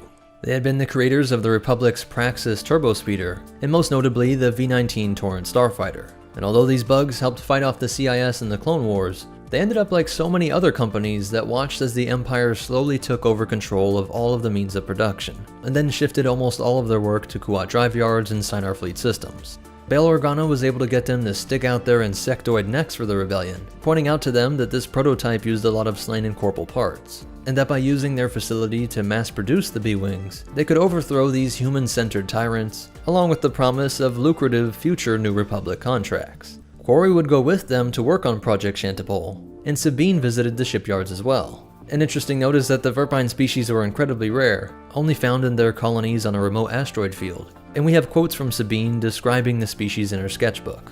While the Rebel Manual mentions that she worked with Quarry to redesign the weapons package. This Mandalorian advanced weapons engineer actively took a role in its redesign, but also with input from Rebel leadership, who pointed out that a power and fuel guzzling fighter was not ideal for a small rebellion. A rebellion that was always suffering from limited resources, with the manual mentioning that if the prototype was mass-produced as it was, it would, quote, present technical as well as financial challenges. So let's call it here so that this video can be the complete story of the B6 prototype, and the rest of the story of the B-Wing, how it became the most powerful yet insanely complicated starship and bomber of the era, and a full breakdown of its stats and cross-section will all be in the next video. There's a ton of cool details on it from both canon and legends, so it's going to be around 15 minutes on its own. Subscribe if you don't want to miss it, and leave a like and comment about this video if you want to help it in the YouTube algorithm. But most important of all, remember, the tricky thing about ruling an empire is that any remote, cloudy planet may contain a fish building a weapon that could topple you. And the Force will be with you, always. You can always count on the Fishfolk engineers. What's up, MetaNerdz? This video is going to be a complete breakdown of the obscure but incredible MC-40A light cruiser. We'll cover all of its stats, do some comparisons, and learn its history. So let's dive in. It was manufactured by Mon Calamari Shipyards, the same creator of all the Mon Cala ships with the MC title, but also things like the Viscount and starfighters like the Amphisub. At a length of 600 meters or 1,969 feet, it was the same size as an Interdictor-class cruiser, and about half the size of a Venator. If it showed up here on Earth, it would be nearly twice the length of a Nimitz-class aircraft carrier, or twice the height of the Eiffel Tower. Its armament was impressive, with 14 turret-mounted medium turbolasers, 7 on each side, 2 forward-mounted concussion missile launchers, with a total payload of 50 missiles on board. The medium ion cannons numbered 18, with 4 on each side and 5 each at the forward and aft. And finally 6 heavy tractor beam projectors, 2 on each side, and then 1 forward and 1 in the aft. This is a great combination of weaponry, and I really like how it's specialized for their naval tactics, not just purely offense. It has more ion cannons than turbolasers, and went with the heavy tractor beam projectors. Both decisions are incredibly rare on any capital ship, and show that the captain would likely open up with volleys of ion cannon, disabling the enemy ship's engines and shields, use those heavy tractor beams to push around or lock in place Imperial ships that might be more than twice its size, all while blasting away with the turbolasers until the enemy was finally in position to be completely destroyed by those concussion missiles. Its portside hangar also had room for a squadron of starfighters, which usually meant 12 units, and as we can see, it would often employ Y-Wings. This too is a great pairing, releasing those bombers after your ion cannons took out the enemy shields. All this makes for a really nasty surprise for any Imperial that might overlook this simple seeming craft. And we can't ignore its speed. In hyperspace, it was faster than an Imperial Star Destroyer, with a Class 1 hyperdrive and backup Class 15. That means a ship like this could be across the galaxy with the speed of top starfighters. And its megalight speed, or how fast it travels through space, was faster than the MC-80, but still slower than most Imperial craft. To compensate for this, they had those beautiful Mon Calamari-made shield generators, which are able to absorb incredible amounts of turbolaser fire, something that would screw up the tactics and timing relied on by Imperial captains, giving this relatively obscure ship an element of surprise, as its focus on those tractor beams, ions, and missiles, with this effectively larger HP, allowed it to really cause some havoc in Imperial fleets. It did take an enormous crew of 3,770, but this doesn't include a battalion of 650 soldiers. It also had consumables on board to last all of these people 2 years, and would only cost 15.5 million credits. That's about 1/10 the cost of an ISD, and about 1/7 the MC-80. So really a lot of bang for your buck. Or calamari flan, whatever you're paying with. As for its history, these ships would escape Mon Cala after the Imperial invasion, being a part of what is called the Mon Calamari Exodus fleet. Shipyards would be set up in space, and we see the Rebellion took full advantage of all of this ship's features. The MC-40A would often act as the anchor of smaller rebel attacks on larger Imperial fleets. Its shield allowed it to act like a blockade buster in some locations, and there are specific reports of how it would use those tractor beams to lock an enemy in place and then maneuver towards their aft, away from all those powerful forward-facing guns, and lay those rockets into the area just forward of the engine arrays on Star Destroyers, the area containing the main reactor, among many other crucial ship functions. It also served with Rebel Special Operations groups, its beefy shields absorbing and drawing the most Imperial fire, while the hangar could be outfitted with different craft to best serve the mission purpose. Basically, it would move your enemy into a better spot with the tractors, throw the whole enemy crew into chaos as the ion charges made all their systems go haywire, perfect for setting them up for infiltration and extraction by Rebel Spec Ops. This combo wasn't restricted to just ship-to-ship missions, but all those traits were used by Rebels to attack space stations and even planetary targets, with those ion cannons being able to knock out some city-sized shield generators. While its Class 1 hyperdrive meant that at a moment's notice it could quickly respond to new Rebel intelligence reports, things like the transport of some VIP or window to attack, and then be on the other side of the galaxy with the same speed as a starfighter through hyperspace. But it was also used to protect the Rebellion's crucial assets and VIPs. If somehow the MC-40A was the recipient of an ambush by Imperial Spec Ops, this shield, tractor, ion combo worked to break away from the combat and make some distance, maybe use the ion bolts to knock out the Imp's hold on you, and safely make your way through hyperspace to fight another day. It is said to have been used up past the Battle of Hoth and Endor, even fighting off the Yuuzhan Vong. So I hope you can see why I think it's a shame that we see so little of this ship, but at least we see that it retained all of its awesomeness in canon. Maybe you'll see it in some future show, but right now it's only appeared in canon in the books Starships and Speeders, and that's where a lot of these stats were retained, being previously laid out in the book Strongholds of Resistance, and making appearances in the Star Wars X-Wing and TIE Fighter games, as well as the comic Legacy War Issue 5. The only thing that really changed was that in Legends its shields were relatively normal, a 1696 SPD rating, which is on par with something this size. But in canon, while not given a number, it states that it had exceptionally strong deflector shields, which allowed it to slug it out with much larger ships. So that's it for the MC-40A light cruiser. Be sure to comment your thoughts on this ship. Do you think it fits a good role, or would you just go with some of the larger MC ships? But most important of all, remember, Mon Cala engineering plus Rebel hit-and-run tactics are the stuff Imperial nightmares are made of. And the Force will be with you, always. When you're a struggling rebellion, you need to make use of everything you've got. Sometimes you even have to Frankenstein parts to make a new ship. What's up, MetaNerdz? This video is all about the M-Class Starfighter. Really, this is a sort of ugly, a creation made by combining Starship parts. Though instead of something like X-Wing and TIE cockpits all mashed up, all of these parts were reworked almost exclusively from Y-Wings. The reason it is called the M-Wing is because these connecting wing sections both zigzag, making an M shape with the engines. You can see that the cockpit, which would house a pilot and co-pilot, is the same just with this extra window, and it loses a lot of the area on the sides. In the original, this space is filled mostly with systems used in the laser cannons, with things like the heatsink, coolant coils, pumps, and on the ventral side it housed the proton torpedo launchers. But you can also see how the Clone Wars era Y-Wing, the BTLB, was also more bulked out than the Rebels variant. So the M-Class just goes even further, thinning out these areas even more, which did result in a loss of torpedoes. That may sound like heresy, but the laser cannons and engines were made much more powerful, and this ship's role was changed to a long-range scout ship, no longer intended to be a bomber. Though these connecting M panels are thin, each of the 3 engine units are enormous, and so the M-Class nearly doubled the length of the Y-Wing, up from 23.4 meters to now being 40 meters or 131 feet. That's just about 3 times the length of an X-Wing, or about 20 Wookiees. If we look at the cross-section of the A4 Y-Wing used by Rebels, we can see that the bulk of the engine unit was the turbine and reactor, and so it appears that they were able to extend these sections, likely by combining the parts of 2 engine units, allowing for more volume and thus more thrust to be generated.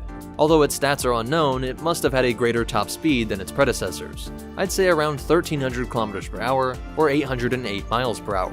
The other half of these units are for the laser cannons, and just on its greater size, I'd imagine they could either get up into the heavy laser cannon range, or it would house a lot of the coolant and greater generators so that it could fire more rapidly. Now another thing that might make Y-Wing lovers faint is that it removes the turret and astromech. This area in the main body does not fuel a third weapon, but instead would house the Class 1 hyperdrive and built-in navigation systems used instead of the R5.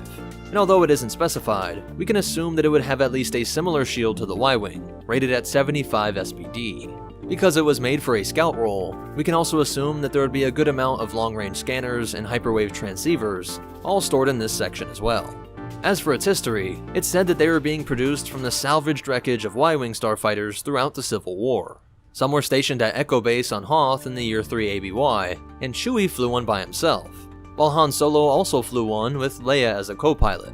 Those two actually got caught up in a heavy Hoth blizzard, which forced a crash landing, and started to lay the foundation for a future romance. Again, this was a sort of ugly made by mashing up parts from downed ships, so as the Rebels became the New Republic, the official government of the galaxy, there was no need for the M-Class. Instead, mostly A-Wings would carry out this scout role. As for behind-the-scenes facts, it was first introduced in the comic A Valentine Story, and expanded upon in the complete Star Wars encyclopedia. Artist Adam Kopp then made a great model of this ship, and Shogun Eagle made stats for it so that it could be used in the Star Wars role-playing D6 game. Also, the M-Class is just one of many variants of the Y-Wing, as people out of universe and characters in universe try to make use of this awesome engine and the many abilities of this classic starfighter/bomber. But most important of all, remember, recycling isn't just for the environment, it keeps rebellions alive too, and the Force will be with you, always. The descendant of a Mandalorian design, infused with Mon Calamari tech. What's up, MetaNerds? This video is all about the Assault Frigate Mark II. We'll do a complete breakdown and size comparison, but let's start with its history. Its origins, in a way, can be traced all the way back to the awesome Mandalorian ship, the Kondosi-class Dreadnought, which served as the inspiration for the Dreadnought class millennia later. This proved to be one of the most effective warships in the galaxy, and was sold in great numbers to various planetary defense forces, all throughout the 80 years leading up to the Clone Wars. Due to the relative abundance of these ships, some were captured by the Rebel Alliance. The Dreadnought class was made by Rendili Star Drive, and lucky for the Rebels, there were many in that company that were sympathetic to the cause. Rebel engineers started the AAF project, and worked with Rendili to produce the Assault Frigate Mark I. You can see a lot of the Dreadnought class in this design, but it also added these extensions that were inspired by the Nebulon B. This is most likely due to the advantage of the modular pods that could be installed here, each having the ability to serve a wide variety of functions, like sensor arrays, med bays, or missile pods. They later made a twin-pronged variant as well, one of which was used during the assault on Kamino. With the Rebel Alliance unveiled and an all-out galactic civil war underway, Rendili allies started working on the Mark II. It would remain the same size as the predecessor at 700 meters or 2,297 feet. This was about 60% the size of the Venator, and 44% the Imperial-class Star Destroyers. At 398 meters or 1,306 feet tall, it was about 1.5 times the height of the Venator, and about a Zillo Beast shorter than the ISD. And at around 481 meters or 1,578 feet wide, it was nearly half the width of the ISD, and about 1.5 Jawa Sandcrawlers thinner than the Venator. If it showed up here on Earth, it would be taller than the Empire State Building, more than twice the length of the Nimitz class, and wider than 9 football fields. Now, its hyperdrive rating is still a Class II, and it actually has less firepower, with 15 laser cannons, 15 quad turbo laser cannons, and 15 turbo laser batteries. The Mark II could carry numerous Gamma-class assault shuttles, and kept the same 7,500 metric ton cargo capacity, a weight equal to 9,202 dewbacks. But the real improvements were in the extensive automation and Mon Calamari shield generators. Mon Cal shields are considered to be one of, if not the best shields in the entire galaxy. The Mark II actually had an array of these high-powered shields, secretly supplied to Rendili from the rebellious fishfolk. What's more is that the way that they were set up in these bulbs allowed for short periods of boosted shield strength, making it nearly impervious to all attacks during this window. And the automation upgrades allowed the entire ship to run on less than a third of the Dreadnought's crew, 1,600 organics at a minimum, allowing many processes to be taken over by AI. Something that should be a lot more standard in Star Wars, but it's especially useful to the understaffed rebellion. Now, despite the success of the Mark II, it starts to fade from galactic history towards the Battle of Endor. This is in part due to the rebel sympathizers at Rendili being exposed and captured, but the Mark I did remain in common use up to the New Republic era, and it was even seen during the Yuzon Vong War. I think the reason that the Mark I had a longer legacy is that it was both a simpler build and had more firepower, because although the automation was great, it was really the Mon Calamari shields that set the Mark II apart, and having to rely on those may have made it more difficult to mass produce. Let me know what you think about this ship. Do you think it was a massive improvement? Do you like the overall look? And why exactly do you think that it fell off towards the end of the war? The only behind-the-scenes facts are that it was introduced in the game Empire at War, but it is also included in the tabletop game Star Wars Armada. And a lot of the Mark II details come from the book Starships of the Galaxy. But most important of all, remember, traitorous shipbuilders and Mon Cal shields are the stuff of Imperial nightmares. And the Force will be with you, always. When you're an evil empire, you're bound to piss some people off. When those people have access to ships and shipyards, you're bound to build up a rebel fleet. Or as Leia put it, the more you tighten your grip, Tarkin, the more star systems will slip through your fingers. What's up, MetaNerds? This video will lay out a complete canon timeline of the buildup of the Alliance fleet. Some details are vague, but for many capital ships and starfighters, there's enough detail to know the exact location and year that they were acquired. So we'll start from the beginning, even before the Empire was formed, with a delegation of 2,000. This was created just months before the Clone Wars came to an end, and was a group that stood to challenge Palpatine's emergency powers. The powers that the Supreme Chancellor would indeed use to make himself Emperor. Notable members of this group were Mon Mothma, Bail Organa, Padme Amidala, and Mina Tills. Each of their worlds would become prime suppliers of Rebel ships and supplies. The fully formed Rebel Alliance would not come about for another decade and a half, but there's some notable figures before that need to be highlighted. Birch Teller's Rebel Cell may have been the most impactful, operating around 14 BBY, just 5 years after the Clone Wars ended. Teller himself was a captain in Republic intelligence, and trained the local population on Antar 4 to fight the CIS with the use of guerrilla-style hit-and-run tactics. When he saw how the Empire subjugated the alien population that was loyal to the Republic, he became disillusioned and applied those same tactics to the New Order. The fleet he amassed was quite impressive. His flagship was a heavily modified Providence-class dreadnought, and he may be the very first rebel to pirate a Nebulon B escort frigate. He also acquired a handful of Z-95 headhunters and Tykar starfighters. Remember, he was the guy training allies how to counteract the CIS military, and this knowledge helped him to take several squadrons of Vulture droids and droid tri-fighters. If that wasn't impressive enough, this RIA agent and his rebel cell were able to steal Tarkin's personal ship, the Carrion Spike, a ship with the best cloaking technology in the galaxy. Their legacy also includes a lot of HoloNet slicing, where they would spread videos of the Empire's brutality on remote worlds. But really, after they were defeated, their fleets were just dispersed and destroyed. This didn't become a direct contribution to the Rebel fleet. The next couple of years would see the rise of Night Swan, who became a respected adversary to Admiral Thrawn. But again, this fleet would also not be incorporated into the Greater Alliance. This is where the Organas come into play. The royal family was able to purchase many ships for their own personal use, and these would be allowed weapon rights as they would be carrying VIPs. Alderaan always had a strong sense of identity outside of the Republic, and especially against the Empire, in part due to their expertise at navigating the political world.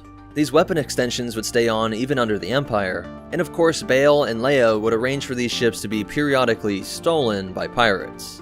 It actually serves two purposes. You can prove to the public and Empire that you need ships with weaponry because you keep getting robbed by pirates. And of course, this just keeps supplying the rebellion with the ships and weapons they need. Ironically, this was the exact game plan of the Trade Federation, and is how they ended up with what was in effect the largest navy in the galaxy. By the year 4 BBY, Phoenix Cell was under the command of Jun Sato. His Rebel sector fleet included 5 CR-90s and a Pelta-class frigate. It is unclear where they got the medical frigate, but I think that it's plausible that this too was the result of the Organas. Alderaan was known for its humanitarian work across the galaxy, so you can imagine the Imperial Senate allowing these ships to travel around giving aid as a sort of mobile hospital. It would be great PR for the Empire to allow this, so like with the CR-90s, all Organa had to do was give up when and where they would be traveling. Sato would have the Phoenix home retrofitted with extra weaponry, which is true for a lot of Rebel ships. But keep in mind that even if the Empire declawed all the vessels given to civilian groups, it would always be easier for the Rebels to smuggle illegal weaponry, but it's kinda hard to smuggle an entire ship. You could put a laser cannon in a cargo storage, but not a whole Pelta class. As for starfighters, at this point the main ship was the A-Wing. Its history is a bit complicated and we cover it in the RZ-2 breakdown, but the R-22 Spearhead was made by Kuat to replace the Delta-7. The Empire rejected it, but allowed it to be sold to the monarch of the remote Outer Rim world Tamuz-On. In the Rebels' search for ships and fighters, they came across the King of Tamuz-On, who was willing to make a couple spearheads disappear for the right amount of credits. These were then heavily modified by Rebel pilots into what they called the RZ-1 A-Wing. Hera had been one of those rebels without an alliance back before 12 BBY, and sometime around there she acquired the Ghost. This was of course added to the Rebel fleets as the Spectres joined the Greater Alliance in 4 BBY. After losing the Phoenix home to Darth Vader's TIE Advanced attack, Sato took a CR-90 as his flagship. Captain Rex would be discovered alive, and when he joined the Rebel Alliance, he provided the locations of numerous Republic and CIS assets that contained various ships. What do you know? Rex's codes worked. This intel would lead to the introduction of countless smaller ships and vehicles over the next decade, including ARC-170s, Delta-7s, Headhunters, and even transports like LA-ATs and the Sheathipede and Taylander shuttles. Later that year, Hera would discover the Mon Calamari engineer Quarry and learn to fly his prototype B-Wing. This would just be a drop in the water compared to the eventual Calamari contributions. And it was Bail Organa who personally contacted a sympathetic manufacturer at Slane and Corpel to have the ASF-01 B-Wing produced from this prototype. When Leia learned of Vader's devastating attack on Sato Cell, she arranged for 3 Sphyrna-class corvettes to be stolen by the Spectres. Also keep in mind that throughout this timeline, civilian cargo ships like the GR-75 were being regularly incorporated into the fleets from various sources, as well as Nebulon B escorts which were acquired via raids on Imperial shipping lanes. 3 BBY saw the Spectres face off against Mandalorian Fen Rao, but this eventually led to the addition of several Fang fighters.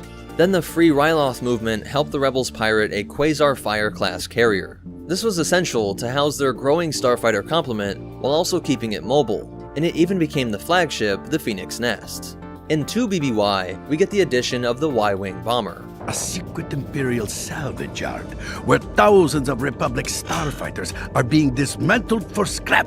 The planet Yarma had an Imperial salvage yard, and though they were discovered by the Empire, Thrawn allowed them to escape, taking 5 Y-Wings with them, in hopes of tracking them to the entire Rebel fleet.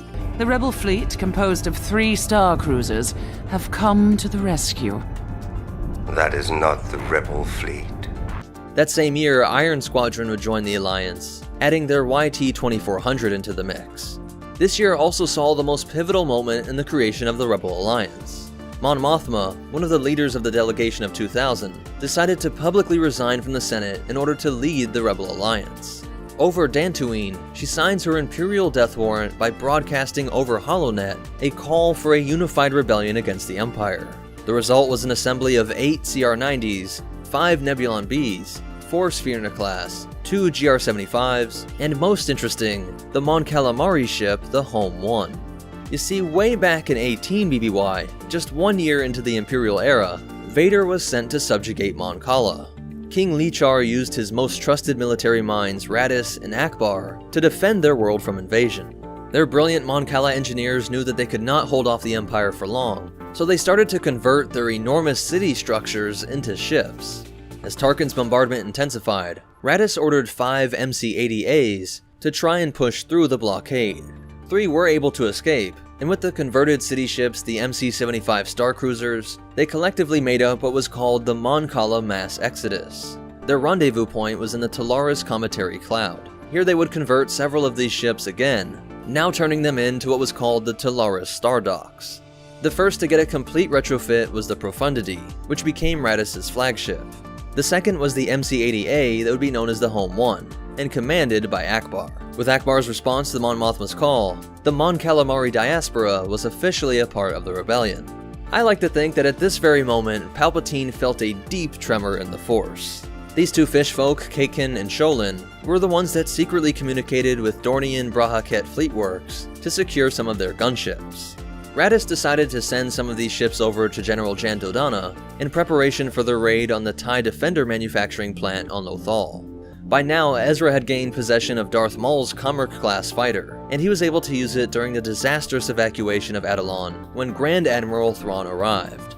Besides his Commerce, only the Ghost, 2 Hammerheads, the CR-90 the Liberator, and some starfighters were able to escape.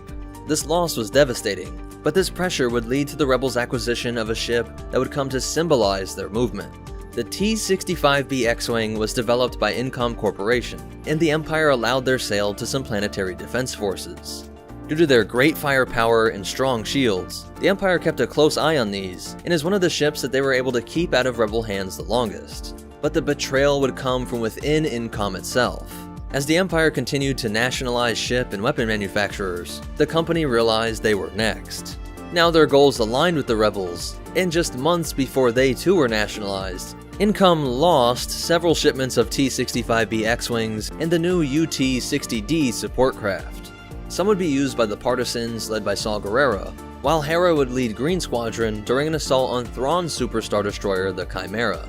This was in the year 1 BBY, and it led to the iconic X-Wing and Y-Wing combo that the Alliance Starfighter Corps would deploy countless times thereafter. The next year would see the Battle of Scarif, followed almost immediately by the Battle of Yavin. Over Scarif, the rebels would suffer the largest defeat since Adelon, with several varieties of capital ships being lost that day. And with the Death Star's destruction, you could have called it the revenge of the Incom Corporation. In Year Zero, the Empire would lead 2 counterattacks on Vrogus Voss and the Mako Ta space docks. Vrogus Voss contained a refueling base, and nearly all of the rebel assets there were destroyed. Here we saw the rebels were in possession of a T-47 airspeeder, though they may have had some before that, since Saw's partisans also had T-47s on Jeddah. 18 years after the invasion of Mon Cala, King Li Char was killed while in Imperial custody. This led to a revolt on his watery homeworld, with 12 more cruisers escaping to join the Alliance fleet.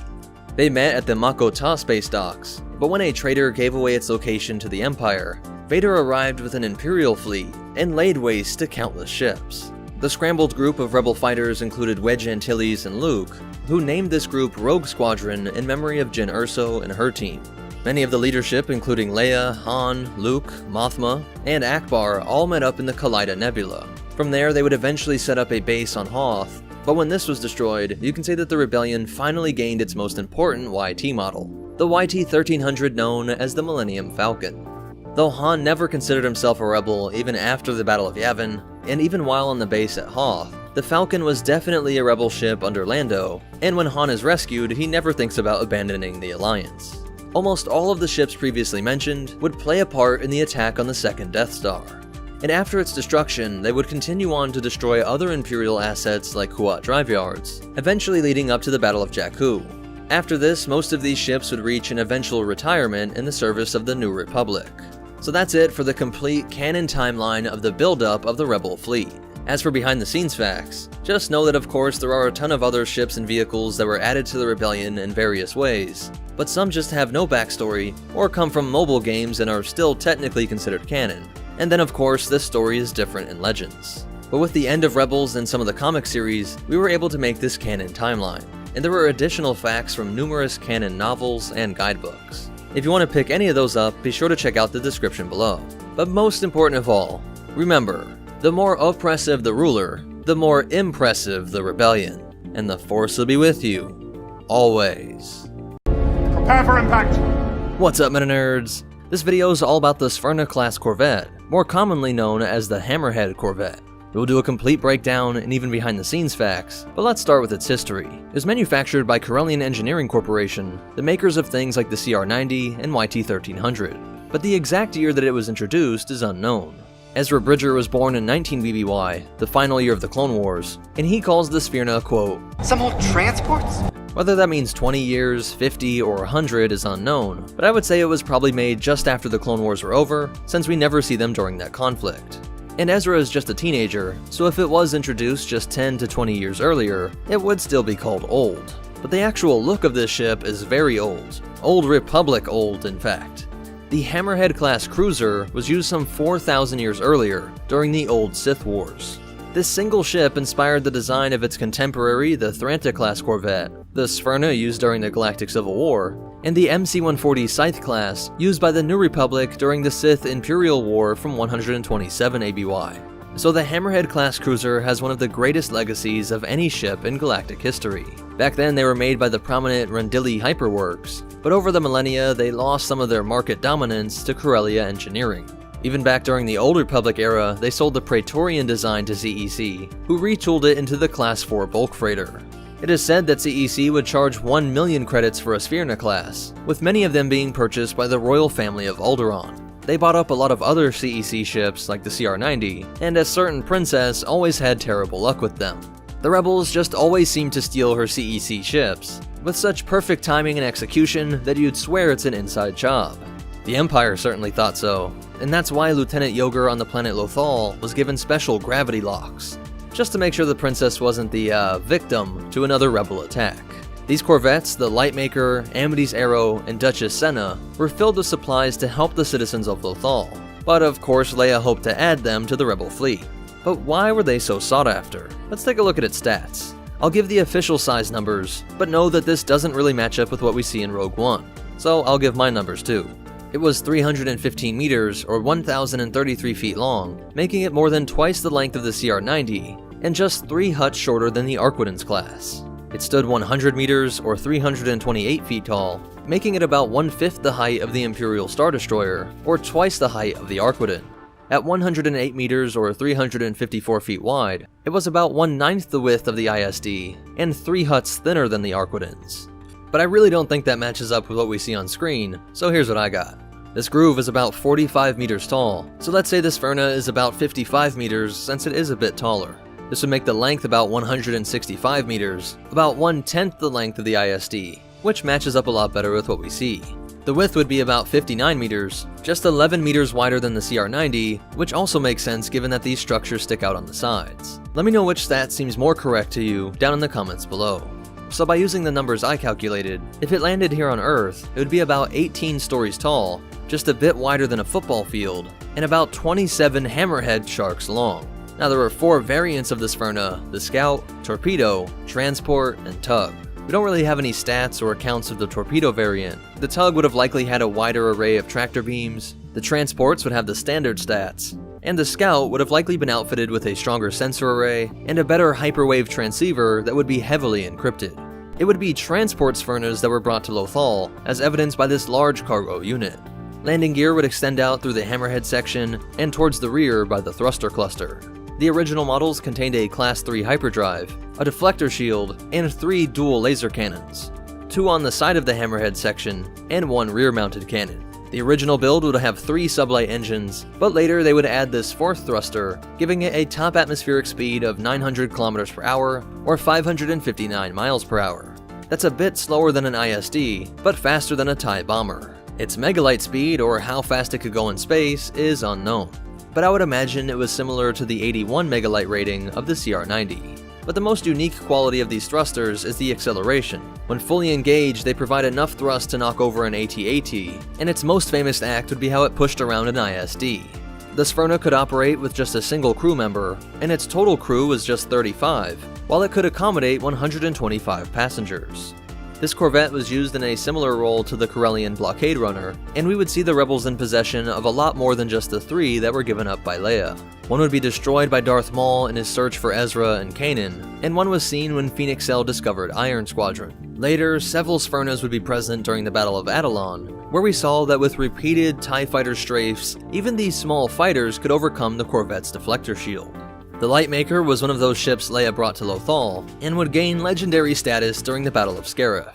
Admiral Raddus coordinated with the ship's commander, Cato Oquon, to ram into the ISD the Persecutor after it had been disabled by a Y-wing ion attack.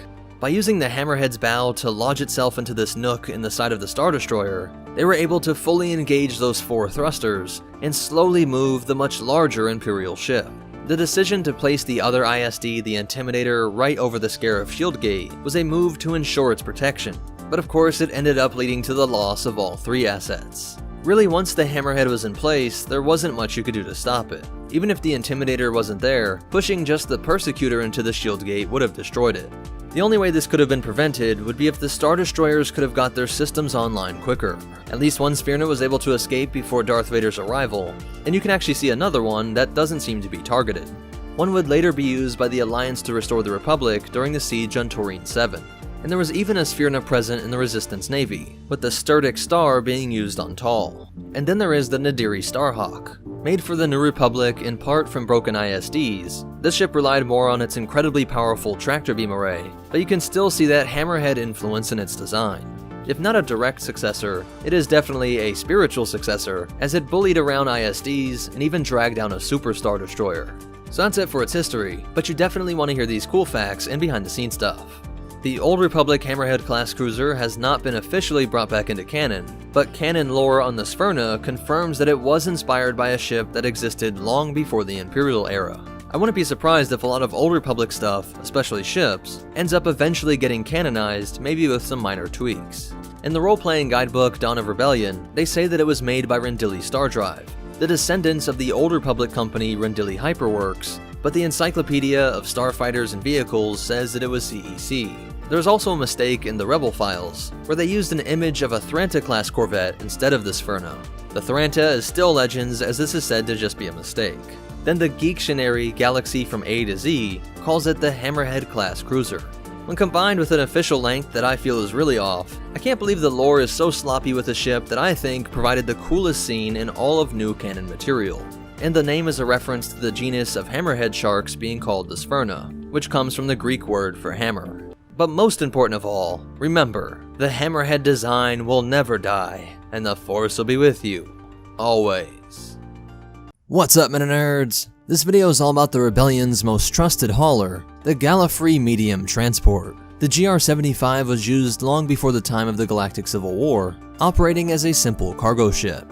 Even the time before the Clone Wars saw lawlessness in the outer and mid-rims, resulting in an upgrade to the civilian GR-45 medium transport. Thicker plate armor was added, and some models were even outfitted with 4 twin fire-linked laser cannons, but all variants had their cargo protected by a deflector shield generator that was smartly located in the command pod. These protruding areas of ships are often seen as weak points, and I'll admit they aren't ideal, but just like the Empire Star Destroyers, they make sure that the shield generators are right on top of the bridge, making this area the most heavily protected by those shields. This helped to build confidence in the eyes of freight companies and shipping firms, making it one of Gallifrey Yard's Incorporated most purchased ships. With a Class 4 hyperdrive, it could get across the galaxy at a reasonable speed for this type of ship. Each trip could bring 19,000 metric tons of cargo to a distant planet or spaceport. That's 190 times more than the hauler variant of the YT-1300, and enough to transport the weight of 23,750 dewbacks. This massive capacity is why, despite having these 3 enormous primary engines and 6 powerful auxiliary engines, it still only has an empty space speed or megalight rating of 20, which is 1/5 that of the X-Wing. Likewise, its top atmospheric speed is also relatively slow at 650 km per hour or 404 miles per hour. For reference, that's even slower than the Empire's Class 4 container transport. This relatively low cost of 350,000 credits made it just a bit more than a pair of ARC-170s, or about 3 YT-1300s, though many were able to pick up used ones for just 125,000 credits. If we take a ventral look at this ship, you can see how nearly every cubic inch is packed with containers, and there are these 2 loading cranes. With this cross-section, you can see how those arms worked in concert with cargo tugs to achieve remarkably fast loading and unloading speeds. 4x4 rows of cargo pod racks would rotate on the tug vehicle that could drive right up to the GR-75 and be fed by that loading arm. Powerful magnetic clamps would hold the cargo in place during transit, and then when docked, would be magnetically accelerated down this rail in order to reach the arm. By having one at the front and one at the rear, cargo would flow out from the middle of this ship until it was fully unloaded. This great combination of low cost, protection from low-level pirates, huge cargo capacity, and fast offload speed made it the preferred transport used by shippers and humanitarian groups. 90 meters or 295 feet of clamshell-hulled Durasteel protected everything from food, medical supplies, technology, and even people via modified cargo containers. This let it operate as a fuel tanker, hospital ship, and even firefighting ship in addition to its normal cargo role. The only problem was that it had some high maintenance costs, and some were known to be very unreliable. That and the fact that Kuat Drive Yards was their competitor. KDY provided most of the ships and vehicles used by the Republic, and this government relationship carried on into the Imperial era. A reputation for maintenance issues and lack of paid-off Imperials to secure commissions sent Gallifrey Yards into a death spiral. The company went bankrupt in 3 BBY, but found a final way to stick it to the corrupt Empire in Kuat Drive Yards. Though many were bought up by the Imperials to be modified into slave ships, a great number of them were set up to be captured by the Rebellion. This desperate rebellion got a lot of use out of these enormous cargo haulers, being able to resupply remote bases with a single shipment, all while only requiring a 6-man crew. Even better was the fact that the hull was said to be impenetrable to Imperial scanners, and retrofitted sensor jammers made the GR-75 all but invisible. And though it's never clearly stated, I'd assume that the GR-75s we see in the middle of Rebel assault fleets are one of 3 variants. The medical station variants could work as mobile hospitals, especially when you consider the fact that the arm could be used to dock or rescue starfighters and escape pods. A troop carrier variant could deliver a ton of troops to the battlefront, working similar to the slave ship versions used by the Empire, just packing these containers full of people. A final variant is just speculation, but I don't know why it wouldn't be possible, having each of these containers packed full of explosive material, and using that offloader arm to drop them over Imperial capital ships or planetary bases. Because of these different roles, we can see them in a variety of different offenses, like the assault on Kamino in 1 BBY, and then later in great numbers during the Battle of Scarif. Apparently, the advantages of this ship outweighed the relatively weak hull during the time of the Empire, as they increased their firepower. TIE interceptors were able to easily blow through this hull that decades before could withstand the assaults by many pirates. Perhaps the struggling rebellion could not keep up the energy demands for the GR-75 shield generators, but they continued to be a staple of the movement throughout the Civil War. In 3 ABY, a bunch of these transports were located on Hoth, being protected by the enormous ground-to-space ion cannon. With the Star Destroyers temporarily stunned, an escape lane was formed that allowed 17 of the 30 X-Wings and transports to safely escape. This method led way to an interesting retrofit, placing a massive ion cannon right on the side of the GR-75 so that it could make its own path. A year later, at least 16 of them were present at the Rebel rendezvous point over Sullust before they jumped to the second Death Star. Many were destroyed alongside Mon Calamari ships that were hit by the Death Star laser or Imperial Star Destroyers. And then a year after that, the final major battle with the Empire brought GR-75s to Jakku. Jumping ahead to 29 years later, in 34 ABY, GR-75s were still being used by Janata Security Force. Janata was using them to kidnap whole villages, similar to their Imperial slave ship role, but were dispatched by Iden Versio and her team. So that's it for its history, but you definitely want to hear these cool facts and behind the scenes stuff. During production, Pablo Hidalgo said that the GR-75 was referred to as tuna ships, due to their overall look, but also because the actual model had a pink color to it. The first time it was named the GR-75 in canon is in the book Ultimate Star Wars, and was first identified in Legends via Inside the Worlds of Star Wars trilogy. And I think it's funny that a lore debate over how they were used in battle continues, since the only reason that they were included in the assault on the Death Star was because they wanted more ships on screen. A canon description of their combat role has never been revealed, but I think the points I made earlier are pretty reasonable. So that's it for the GR-75 medium transport. But most important of all, remember, the original trilogy is best viewed as Gallifrey Yard's revenge on the Empire, and the Force will be with you, always. 1 year after the Battle of Yavin, the Alliance to restore the Republic was in open war with the Empire. After the destruction of the first Death Star, many oppressed beings across the galaxy flocked to the rebellion. And the secret facility that helped to train a lot of these recruits was none other than an old Clone Wars era Lukrehulk. If you watched our in-depth breakdown video, you know that these were originally large cargo haulers. They also happened to be perfect for carrying the ships and vehicles of the CIS military. Thousands of X-Wings could fit inside of a Lukrehulk, while also having plenty of room to house all of these new recruits. The cargo hauler had a relatively fast Class 2 hyperdrive, and thus many were believed to have been commandeered upon hearing that the CIS was destroyed. The CIS leadership had been eliminated all at once on Mustafar, but the commanders of individual Lukrehulks were stuck with the decision to either turn themselves over to the Republic, or try and hide. Lukrehulks are as wide as Manhattan and about 1/6 as long, but that is still pretty small when you're talking about hiding at some obscure part of the universe. Set this thing down on a dead moon in some backwater system, around an asteroid belt, or even just in the middle of empty space not well traveled, and I think you'd be just fine. Maintenance would of course be a problem, but presuming that you would have a full loadout when you vanished, the commander would have millions of credits in military-grade equipment, stuff that you could easily sell to pirates or small planetary governments, or just use this opportunity to take over your own obscure part of the galaxy. Whatever the case, the rebellion's need to work in obscurity brought them into the path of this old Lukrehulk. By having modified X-Wings that could be remote operated, the rebels were able to train countless new pilots without losing any. In fact, Lukrehulk Prime, as this base was called, is under the command of General Hera Syndulla. In this panel, we can see that her incredible piloting skills were used to steer X-Wings back into the hangar bay safely via this remote VR system. Her talents, combined with this system, meant that she could be flying 6 X-Wings at a time. Now I would imagine that some of the Lukrehulk's armament were modified to be less than lethal, as the massive amount of assault laser cannons, quad laser batteries, and turbo lasers would make for intense combat flight training. The Lukrehulk seen during the blockade over Naboo wasn't even as strong as the Clone Wars upgraded versions, so if you could successfully get past this Lukrehulk's defenses, then you were more than ready to take on Imperial Star Destroyers. though the amount of damage done to the Empire by these pilots once they left is hard to quantify. The base itself was involved in a major attack on a crucial Imperial asset. Hive Base 1 appears to be built from CIS core ships, which themselves were modified from the control core of the Lukrehulk. Dr. Aphra was able to use Hera as a sort of Trojan horse, knowing the rebels would track her via her command plaque, bringing the Lukrehulk into conflict with the Imperials.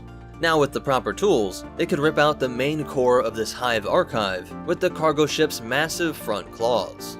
The X-Wing pilots would then pull the actual archives out, right before this station that was crucial to the Tarkin initiative was blown apart. What happened to this Lukrehulk after this event is unknown, and I think it is interesting to wonder how many rebel Lukrehulks existed. There was one that was used to attack the Death Star in Legends, but it is unknown if that story will come back in canon, or with a simple name change, could be this same ship. So that's it for the Rebel Lukrehulk. Let me know what you guys think about the Rebels using old CIS vehicles, and if you hope to see more of this kind of stuff in future Star Wars canon material. Definitely let me know in the comments down below. But most important of all, remember, good technology never goes to waste, and the Force will be with you, always. What's up, MetaNerdz? This video is all about the HWK-290 light freighter, made famous by Kyle Katarn's Moldy Crow. A Corellian Engineering Corporation design, it was a rival to Han Solo's Millennium Falcon and Dash Rendar's ship, the Outrider. At a cost of 135,000 credits, it was about a third more than the YT-1300, and just 5k more than the YT-2400. At a length of 29 meters, or 95 feet, it was shorter than the Falcon, but nearly 4 times the length of a TIE fighter. This freighter was 19 meters or 62 feet across, making it more narrow than the YT-1300, but nearly twice the width of an X-Wing. At a height of 10.4 meters, or 34 feet, it would be taller than a TIE fighter or an AT-ST, but shorter than an AT-AT. Its Class 2 hyperdrive rating is on par with Imperial-class Star Destroyers and many CEC freighters, but it would be slower than most starfighters when traveling through hyperspace. Its top atmospheric speed is unknown, but would likely be around 1,000 km per hour or 621 miles per hour, since many of the YT series are near 800 km per hour, and some YV models hit speeds around 1,100 km per hour. So although the HWK-290s are more sleek, and their design resembles the Starfighter, I think it is difficult to say that this would be faster than the X-Wing or ARC-170. But it isn't just built to look like a fighter. In many ways, it operates like one. With powerful deflector shields and a high maneuverability rating, it could stay alive in a dogfight, but its impressive armament also allowed it to fight back. Although this model did not come stock with any weapons, all CEC designs were highly customizable, and most opted to throw in the protection package. Kyle Katarn's Moldy Crow, for example, had 4 dual laser cannons and a blaster cannon turret. Not as strong as the options for the YV-929 or even the YT-1300s, but it was certainly able to blow apart pirates and TIE fighters. Being a very efficient design, it only needed a crew of 2, a pilot and co-pilot, but it could transport 6 passengers and 150 tons of cargo. That's a weight equal to 187.5 dewbacks, and equal to the YT-2400 and some cargo configurations of the 1300. By taking a look inside of this ship, we can see that the nose contained a wide array of sensors and scanners, while also having a fisheye camera lens. This data was pumped into the goggles that would be worn by the pilot, which creates a sort of 3D augmented reality view of the ship's surroundings, making the most use of its already incredible maneuverability. The co-pilot seat is right behind this, and then up top here we have the docking collar, while this part of the ship contained the repulsor projectors that helped it get off the ground. Then we have the shield generator right below the fuel tank, which is followed by the power generator. These 4 engines are cooled via this large radiator, with each of the ion engines taking Tabana gas from the tank, energizing them with electricity from the generator, and accelerating and directing them via these chambers and drivers. In the brace that connects the pairs of engines on the side, we can find the shield projectors, which are optimally placed, making the most shielded part of the ship the area near the most important systems. And lining these engines are the atmospheric sensors, while the landing gear was located here. When in normal flight mode, these 6 engines would remain in a locked position, but when in combat these could all move independently, and could reverse thrust independently, tech that all helped to make a ship that was classified as a light freighter be more maneuverable than many starfighters. In fact, of the normal fighters that were used by the Empire and the Rebels, only the A-Wing and TIE Interceptor are considered more agile. As for its history, it was released to the market right before the Clone Wars, but was discontinued during the war because it never reached the sales of the YT series ships, so CEC decided just to focus on these freighters and other military contracts with the Republic. The Moldy Crow was originally owned by a smuggler named Rorik Garnet, who eventually used it to pay off the debts of Grappa the Hutt. This was stolen by IG-72, but it then found its way into the fleets of the Rebel Alliance. Here, Jan Ors and Kyle Katarn would use this ship on numerous missions, most notably in the destruction of the Dark Trooper project. During a subsequent mission to Rusan, Inquisitor Jarek's forces captured the ship and held it in the Sulan Star's hangar bay. When the Sulan Star was destroyed, Katarn and John managed to make it back to their ship, but as they tried to outrun the destruction, the explosion damaged the Moldy Crow, forcing an emergency landing. The damage was too severe, so they had to abandon it and had to commandeer a new ship named the Raven's Claw.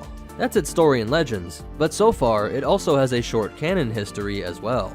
A HWK-290 was owned by an Imperial governor named Gamut Key, but several were used by the Alliance to restore the Republic during an event known as the Sickness. This was similar to the Blackwing virus, and to stop its spread, these HWKs were equipped with incendiary bombs to help burn away the undead hordes. So that's it for its history, but you definitely want to hear these cool facts and behind the scenes stuff. According to most images, and even the cross-section, there is only the blaster cannon turret, not the 4 dual laser cannons that are listed as the stats for this ship in various sourcebooks. I think the stat was just a misunderstanding of these sensors, but has been repeated so much that it just stuck. Also, the length seems a bit off, as you can tell by the size of its seats that it doesn't appear like a ship that could be 2.5 X-Wings long. And in this size, there's no way it could transport 150 tons of cargo. Other inconsistencies involve claims that John replaced the stock light laser turrets, yet it wasn't supposed to come stock with weapons, and in some reference materials they call this thing a heavy starfighter. Although that's very different from a freighter, it does more accurately describe this ship's size and abilities. Also, this series was supposed to be discontinued during the Clone Wars, but the Moldy Crow was made in 9 BBY. And as for its reintroduction to canon, it made its first appearance in the Star Wars Commander video game, and was shown in the comic Kanan number 12. So that's it for the HWK-290 and the Moldy Crow. But most important of all, remember, never judge a ship by its modest name, and the Force will be with you. Always. What's up, MetaNerds? This video is all about the Raven's Claw, a ship used by Kyle Katarn after the Moldy Crow was damaged. Classified as a light courier, it wasn't technically a starfighter, nor was it intended to be used like a freighter, but as you will see, it is a very unique ship that doesn't really fit easily into any category. Its manufacturer is unknown, but a lot of its parts make people believe that it was a custom ship built using a majority of Corellian Engineering Corporation parts. The hull is similar to the HWK-290, while these large engines look a lot like those found on a pod racer, or perhaps those used in Nubia Star Drive creations. Its cost is unknown, and honestly it's very difficult to make an estimate, since it very well may be a custom build, but here are the prices of vehicles from which it may be using parts. Its top speed is also unknown, but it would likely be between 1,000 and 1,200 km per hour, a range from the HWK-290 up to the TIE Fighter. The armament is where you may find the most notable improvements upon Katarn's previous ship, the Moldy Crow, since it has a pair of laser cannons, but now 2 proton torpedo launchers. At 20 meters or 66 feet long, it was 2 Wookiees shorter than the X-Wing, and an A-Wing shorter than the HWK-290. Being 13.57 meters, or 44.5 feet across, it was 3 Jawas wider than the X-Wing, or just around half the width of the Millennium Falcon. And at 4.1 meters, or 13 feet tall, it was less than half the length of an AT-ST, or a TIE Fighter, while being a porg taller than the ARC-170. The cargo capacity was unknown, but it couldn't have been much, and like the Moldy Crow, it only required a crew of 2, a pilot and co-pilot. These roles were filled by Jan Ors and Kyle Katarn, with the former usually piloting the ship when Katarn's mercenary missions required him to fight against the Imperial Remnant on foot. They found this ship when their Moldy Crow crash-landed on Rusan, when the plot guided them to this opportune vehicle. During one mission, Jan Ors was kidnapped, and in Katan's search for her, Jedi Master Skywalker promised he would look over this ship. When the kidnapper became one with the Force, the pair returned to their ship and continued to use the Ravenclaw on their mercenary exploits. That's it for its history, and the only behind-the-scenes fact is that a fellow member of Luke's Jedi Praxium, Jaden Kor, was once co-pilot of this ship when Kor and Katarn hunted down Sith cultists known as the Disciples of Ragnos. and this ship made its first appearance in Jedi Knight 2, but also appeared in Jedi Academy. So that's it for the mysterious custom ship, the Ravenclaw. But most important of all, remember, open yourself up to the plot, and it will guide you to ample rewards, and the Force will be with you. Always. What's up, MetaNerdz? This video is all about the X-4 gunship, which was used by the Rebel Alliance during the Galactic Civil War. Manufactured by Incom Corporation, this ship is a relative of the X-Wing and the U-Wing. Brand new, you could pick up one of these for 200,000 credits, more than 3 times the cost of the TIE Fighter, and 50,001 credit more than the X-Wing. At 28 meters or 92 feet long, it was more than twice the length of the X-Wing, and about 2 Wookiees longer than the Y-Wing. The gunship was 35 meters or 115 feet wide, making it nearly as wide as a Jawa sandcrawler is long, or about 6 TIE Fighters across. At 12 meters or 39 feet tall, it stood higher than an AT-ST, and about midway to an AT-AT. These 3 large engines are similar in design to those on the Y-Wing, and combine to give this ship a top atmospheric speed of 800 kilometers per hour, or 497 miles per hour, making it slower than the TIE Bomber, but twice as fast as a Gazanti. Its hyperdrive was also surprisingly slow, at only a Class 3, making it slower than the Imperial-class Star Destroyer and U-Wing. Its official stats give it a pair of light laser cannons, in addition to 6 light laser cannon turrets, but by looking at it, I think it might be even more powerful. If anything, it looks like these turrets may be at least a medium laser cannon, if not heavy. Its cargo capacity is listed at 20 tons, which is enough to carry the weight of 25 dewbacks. For optimal performance, this gunship should be manned by a crew of 8, while also being able to transport 6 passengers. But by taking a look inside of this ship, you can see that it has a very spacious interior, with crew areas across from a mechanical station, which has multiple data screens for assessing both this ship and the ships around it, or those within its database. Going up to the top deck, we can see the crew quarters, with holo terminals and bunk beds. While right across this hall is the captain's quarters, with a distinguished desk and chair, in addition to holo terminals, lockers, and some artwork set up around the bed. Up in the cockpit, we see an enormous area with 6 separate workstations, accompanied by plenty of data screens and tactical maps. This gunship was seen as a welcome workhorse in the Rebellion, which lacked a heavy-hitting gunboat that could blow apart starfighters and punch holes in larger capital ships. Although no bombs, torpedoes, or missiles are found on the X-4, if we are right in thinking that the turrets may have been medium power or above, you can just imagine the damage that a squad of these could do to an Imperial fleet. Designed after the outbreak of fighting between the Alliance and the Empire, you can see how this ship was built to last, and specialized for a rebel group. They didn't have vast resources, and couldn't just throw wave after wave of TIE Fighters to solve a problem, so rebel vehicles needed to be able to coordinate their attacks, while also being built to last a long time. Incom manufactured it with powerful shields and thicker plate armor, while also making sure it had a full suite of the latest and greatest long-range scanners and communications devices. Combine this with the positioning of 6 turrets, with 3 on the ventral and 3 on the dorsal side, all made it so this gunship could strike Imperial ships from any angle, while being able to absorb several hits, and be well coordinated with rebel forces spread out across the galaxy. Icing on the cake was the fact that many of these parts were the same as those used in other rebel ships that were being produced by Coinsair and Incom, like the X-Wing and the Y-Wing, making it much easier to find parts and repair the X-4.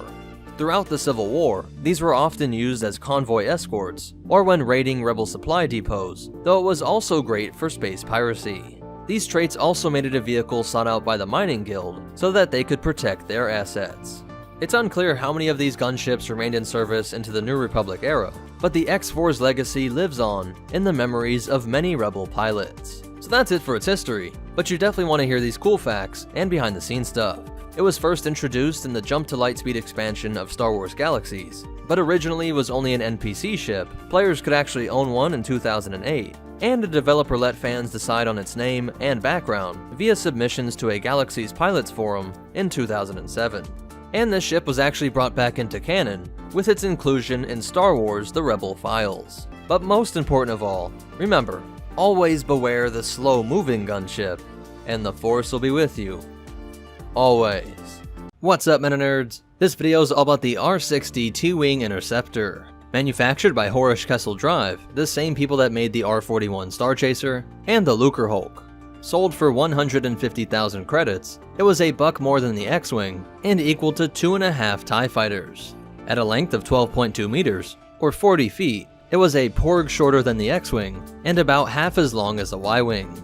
At 9.1 meters, or 30 feet wide, it was about half the width of the Slave One and 4.5 Wookiees across. While at a height of 5.1 meters, or 17 feet, it was a Wookiee shorter than the TIE Fighter and about half the height of the AT-ST.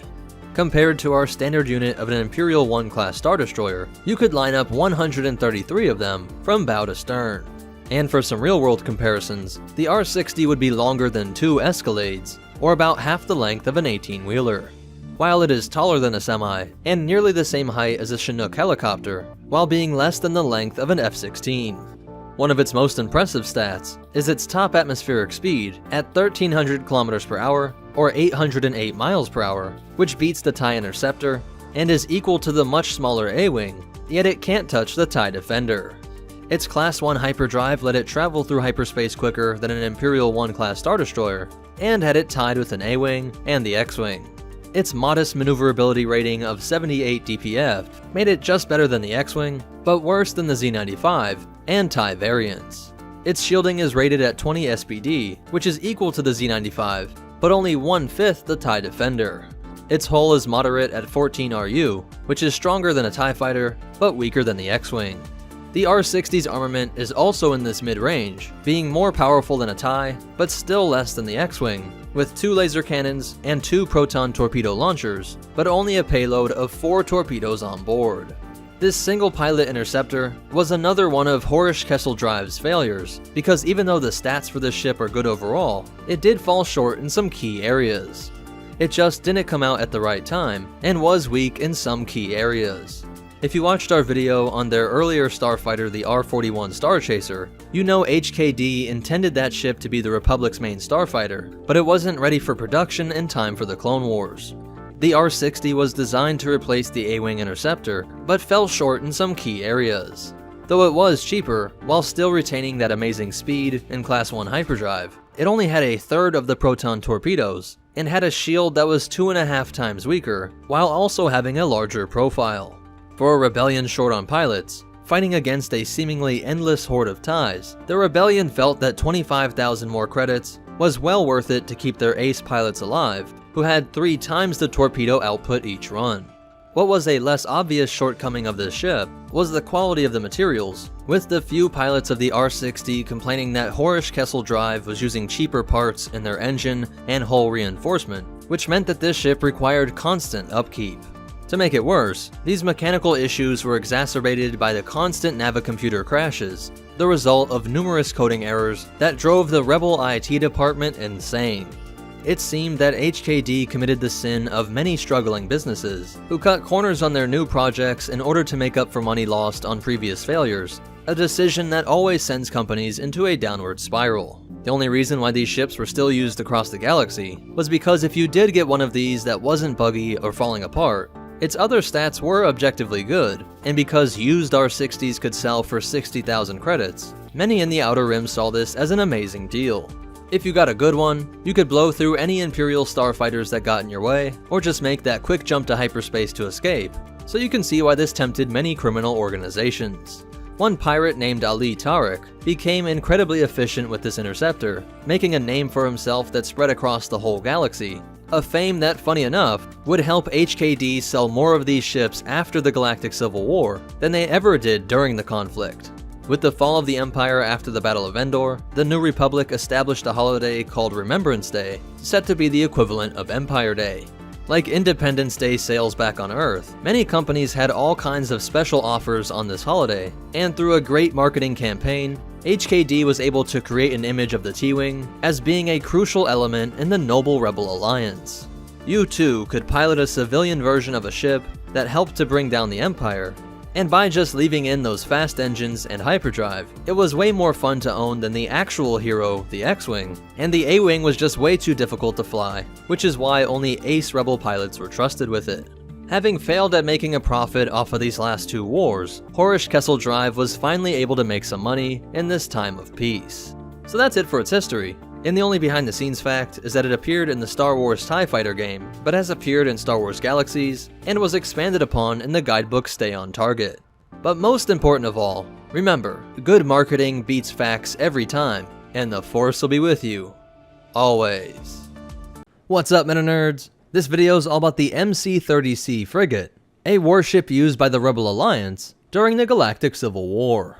Interestingly, this is one of those ships that breaks the classification rule of the Anaxis War College system, with frigates being within 200 to 400 meters, and this would have actually been at the upper range of a cruiser at 580 meters or 1,903 feet. This would make it a little less than half of a Venator-class Star Destroyer, or nearly twice the length of the Nebulon B. At 87 meters, or 285 feet wide, it was nearly 3 Gazanti-class cruisers, or 2 Jawa Sandcrawlers across. And at a height of 58 meters, or 190 feet, it was nearly 2 ATM-6s tall, but only 1/3 the height of the Nebulon B. As for some real-world comparisons, it was more than twice the length of the Tower Bridge in London, about 4 semi-trucks across, and a little more than half the height of the Statue of Liberty. Its cost of 9,500,000 credits is about 1/6 the price of a Venator and the Munificent class star frigate, while being equal to 158 TIE fighters. With its Class 1 hyperdrive, it was tied with other Mon Cala designs like the MC-90 and the MC-75, while being faster than the ISD. Though it came with shielding, it did have relatively thin plate armor on its hull, but its armament was specially designed to deliver massive amounts of damage. Its 2 heavy proton torpedoes and 6 cluster bomb launchers allowed it to punch through even the largest Star Destroyers, while the 16 medium turbolaser turrets and 16 twin laser cannons provided the MC-30 with the ability to take down starfighters and overload the shields of other capital ships. Although its top speed is unknown, it was reported as being one of the fastest frigates during the Galactic Civil War era, and its armament put it among the most powerful frigates in galactic history. And what made all this even better is that it only required a crew of 820, a little less than the Nebulon B, and in keeping in line with the overly manned Imperial ships, it was 24 times less than the Imperial II class frigate, which was only 400 meters, and required an astounding crew of 19,899. Its only real weakness was that thin plate armor on the hull, which helped to keep it quick and cheaper to produce, but left it susceptible to proton torpedoes and bombers. Though the 16 twin laser cannons could cut down squads of fighters, when properly escorted, a squadron of bombers could easily take out this frigate by just making sure they all dropped their payload on the same area. Luckily for the Rebellion, things like the Imperial I class Star Destroyer had a standard complement that only included 12 TIE bombers, and its 48 TIE fighters didn't pose too much of a threat. So because of the MC-30C's offensive capabilities, the Rebellion deployed these frequently enough to earn a reputation as a capital ship killer and starfighter destroyer.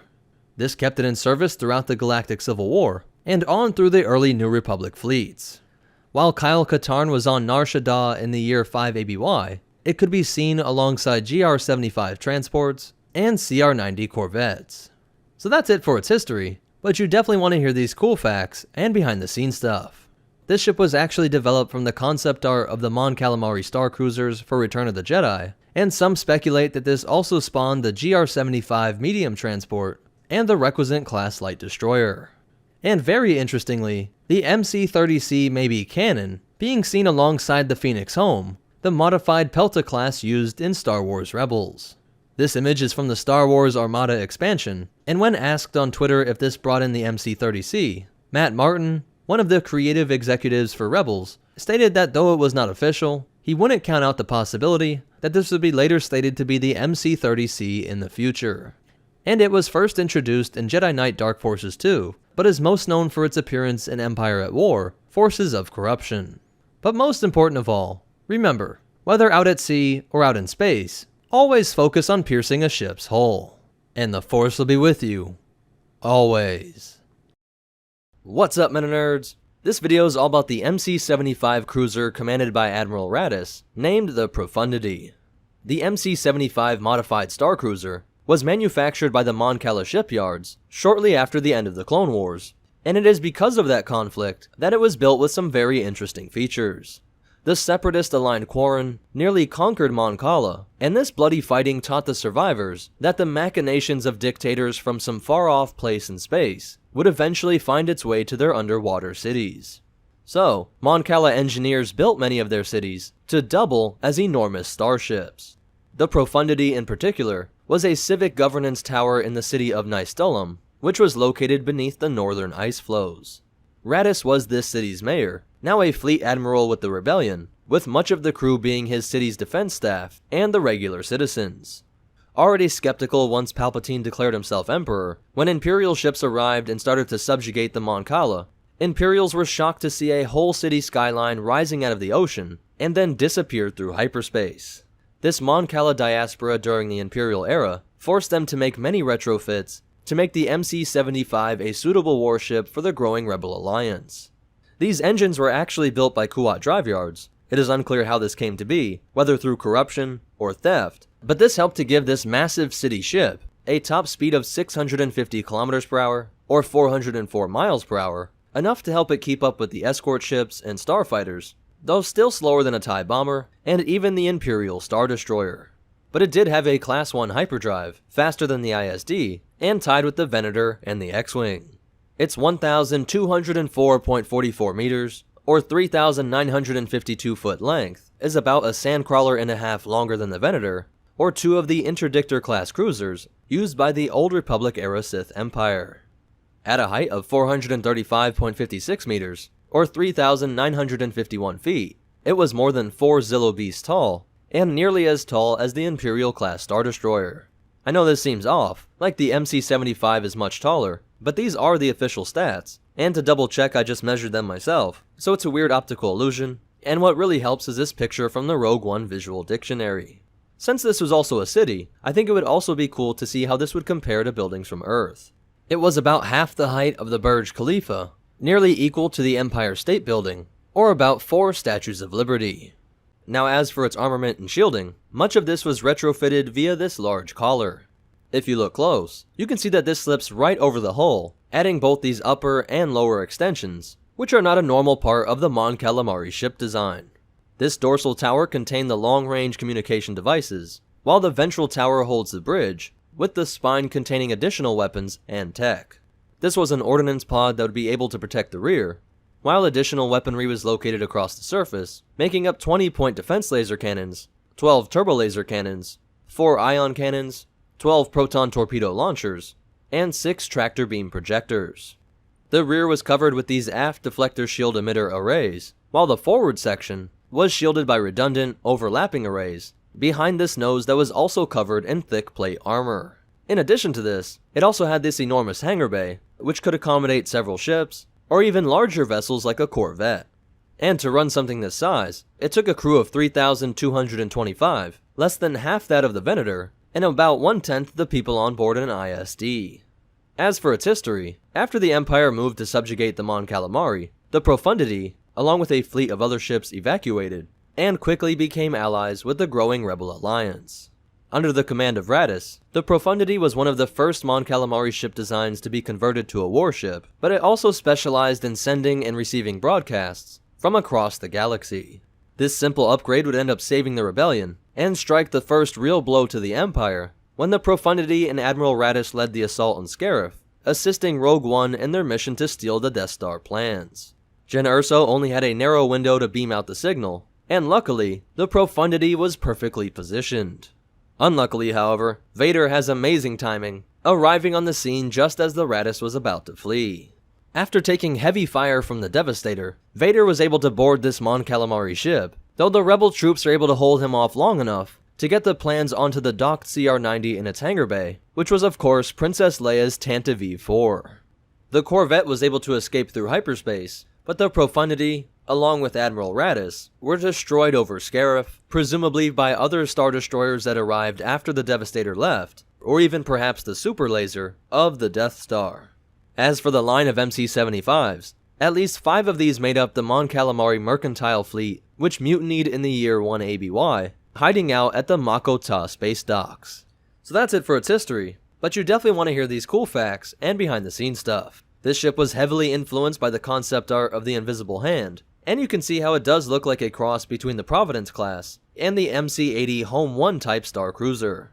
And what's kinda neat is that the Providence class was built by the Mon Calamari rivals, the Quarren. The production name for this ship was the Rebel Trawler, which is kinda funny, because it's a ship built by and run by a bunch of fish, and a trawler is a type of fishing ship. Profundity means great depth of knowledge or deep insight, which might be another amazing play on words, since these ships actually come from deep underwater. So that's it for the MC-75 and the Profundity. Make sure you check out the description down below so that you can find links on how to connect with us, help support the channel, and get your own copies of the reference material used in this video. But most important of all, remember, the fish folk make the best ships, and the Force will be with you. Always. What's up, MetaNerds? This video is all about the DP-20 frigate, also known as the Corellian gunship. It was manufactured by Corellian Engineering Corporation, the people who gave us everything from the mining ships like the YM-2800 and military ships like the CR-90 Corvette. Its cost was a whopping 4,800,000 credits, 1.3 million more than the CR-90, equivalent to 40 YT-1300s, and about half that of the Nebulon B escort frigate. At a length of 120 meters, or 394 feet, it was a Falcon shorter than the CR-90. At 50 meters, or 164 feet wide, it was a Jawa sandcrawler plus a couple huts across, while at 29 meters, or 95 feet tall, it was right in between the AT-AT and the AT-M6. It had a relatively fast atmospheric speed of 1,000 kilometers per hour, or 621 miles per hour, making it just faster than the ISD and the Venator, and barely slower than the ARC-170. Its Class 2 hyperdrive, with a backup Class 16, put it in the ranks of most Star Destroyers, slower than an X-Wing, but faster than the Zeta-class cargo shuttle. We have shield and hull ratings for this one, with a hull at 176 RU, about 13 times stronger than a TIE fighter, and with a shield rating of 416 SPD, it had more than 8 times the protection of the X-Wing. Its armament makes it one of the most powerful frigates out there, with 8 double turbo laser cannons, 6 quad laser cannons, and 4 concussion missile tubes, with a crazy amount of 120 heavy concussion missiles on board. For some perspective, the Venator only had a max payload of 64 torpedoes, so the DP-20 had nearly twice that, and would be a payload equivalent to 15 Y-Wings. To make sure all of this ran smoothly, it needed a crew of 45, and an additional 46 gunners, though the bare minimum was just 10 crew members. Its 300 metric ton cargo capacity could accommodate a weight equal to 375 dewbacks. As for its history, Corellian Engineering Corporation designed this ship to be a part of the Republic's fleet, but it never really was worked in during the Clone Wars. In the Imperial era, Corellian ships regularly fell into the hands of rebels, with multiple DP-20s being confirmed as elements in Alliance fleets. Rebel leaders were actually inspired to use this frigate after seeing a group of pirates successfully take out a squad of TIE fighters and TIE bombers that were escorting an Imperial cargo shipment. During the same year as the Battle of Yavin, several DP-20s were seen alongside a Nebulon B frigate that contained Alliance High Command, including Mon Mothma, Jan Dodonna, and Gil Akbar. Later, when the Rebellion was trying to build up an armada to assault the second Death Star, Lando connected Akbar with a group of Alderaanian exiles that were in the possession of DP-20s. Convinced by the rebels' cause, they joined the fight and were a part of the decisive Battle of Endor. So that's it for its history, but you definitely want to hear these cool facts and behind-the-scenes stuff. This ship was brought back into canon via the 2016 comic Star Wars 23, and many believe that this shot was supposed to be a reference to the now Legends video game, The Force Unleashed 2. And the DP-20 was first introduced in the comic Star Wars 12, way back in 1978. But going even further back, it appeared in concept art for A New Hope, where the DP-20's design was going to be used for the Millennium Falcon, but it ended up inspiring the look of the CR-90 blockade runner. So that's it for the DP-20 frigate, also known as the Corellian gunship, but more important than all that, remember, with 120 missiles on board, try not to group these up into a tight formation. And the Force will be with you. Always. What's up, MetaNerds? This video is all about the CC-7700 frigate, a ship that was used by the Rebel Alliance in a similar role to the Interdictor class cruiser. It was manufactured by Corellian Engineering Corporation, the same people that made the Gazanti class cruiser and the CR-90 Corvette. Its cost is unknown, but it was based on an earlier line of ships, the Detainer CC-2200, which was used to lock down ships leaving Kashyyyk in the months after the closing of the Clone Wars. And the CC-7700 is also known as the older sibling to the DP-20 Corellian gunship. There are no dimensions for this ship, but it seems similar to the DP-20, which was about 120 meters, or 394 feet long, making it about the same length as 4 YT-1300s, and about a third of that of the Arquitens class light cruiser. This would make it 28.8 meters, or 94 feet tall, about an AT-AT with a Rancor riding on top. And at a width of 49.4 meters, or 162 feet, it was about as wide as 3 Y-wings, plus the Senate.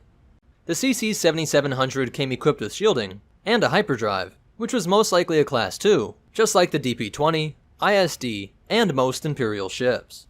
Its armament included turbolasers and point defense laser cannons, a great combo for a frigate, but what made this vessel unique was its gravity well projectors. Gravity wells create what is called an interdiction field, coming from a word that means to intercept or prevent, and that is exactly what it did, either intercepting ships passing through hyperspace, ripping them out and back into real space, while also preventing ships from being able to make that jump.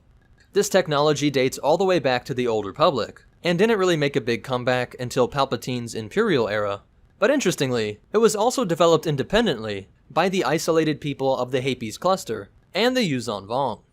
As for its history, we actually start with the canon story in 14 BBY, when Governor Tarkin had his prized corvette, the Carrion Spike, stolen by a rebel cell. He was set on preventing their escape, so Tarkin rapidly threw all the hyperspace escape-denying ships that he had, including an Immobilizer 418, Detainer CC-2200, and the newer CC-7700s. The rebels in the stolen ship were just out of range, and were able to escape with the Carrion Spike, though they did lose a Lux 400 yacht that was violently destroyed. Now for the story and legends. Its direct predecessor, the Detainer CC-2200 interdictor cruiser, was stationed right over Kachiro, which was the site of the Battle of Kashyyyk, and with their interdiction field, they were able to prevent the escape of the Wookiees that were already being subjugated by the Empire. Some Jedi survivors of Order 66 were able to use a Recusant class light destroyer to crash into the CC-2200s, breaking open a window for hundreds of traitor ships that were able to free a great number of refugees. Over the course of the Galactic Civil War, many of these were captured by the Rebel Alliance, and though they were nowhere near the range and effectiveness of the Empire's Interdictor class Star Destroyer, it was useful in launching smaller pirate raids on Imperial outposts and cargo ships, where ion cannons could knock out the long-range communications, and the CC-7700s could prevent any pilots from getting away and calling reinforcements. It wasn't heard from again until the Battle of Mindor in 5 ABY, which pitted the New Republic against the members of the Imperial Remnant, including a disturbing man named Kronel, and who was considered Palpatine's monster maker due to his mastery of Sith alchemy. Following the Black Fleet crisis of 16 to 17 ABY, which was a dispute between the New Republic and the worlds of the expanding and xenophobic people of the Kornach cluster, Imperial Remnant Admiral Dala was nearly captured by the use of CC-7700s, but she plowed her ship into one and was able to make a blind jump to hyperspace. And the last time that we see this ship is in 44 ABY, a relatively lengthy service record that is just proof of the great build quality of these Corellian-made ships, as a CC-7700 named the Fireborn included in the Galactic Alliance Navy. So that's it for its history, and the only cool behind-the-scenes fact is that it was introduced in the game Star Wars Rebellion as a parallel to the Immobilizer 418 cruiser that was used by the Empire. And so that's it for the CC-7700 frigate, but most important of all, remember, every pilot fleet should incorporate at least one of these ships, and the Force will be with you, always. What's up, MetaNerdz? This video is all about the YM-2800 Limpet ship, a vehicle that started off as a mundane mining ship and became a badass boarding craft used by the elite forces of the Rebel Alliance. It was manufactured by Corellian Engineering Corporation, the creator of tons of freighters and capital ships, but also a wide array of mining vehicles like the Y-8 and Garmin class. Brand new, this ship would cost you 150,000 credits, 1 credit more than the X-Wing, and 2.5 times the cost of a TIE fighter. There are no dimensions for this ship, but in shots like this, you can see the Corellian-style docking ring, and it seems to have the overall width of the Falcon. I think we can say that it was around 25 meters, or 82 feet wide, equal to about 3.5 TIE fighters. Its height seems equal to an ATTE Walker, which would make it around 10 meters, or 33 feet tall, about an Ewok on top of an AT-ST. And by taking the midpoint between the AT-TE and the YT-1300, we get 28 meters, or 92 feet long, about 2 Wookiees longer than the Y-Wing.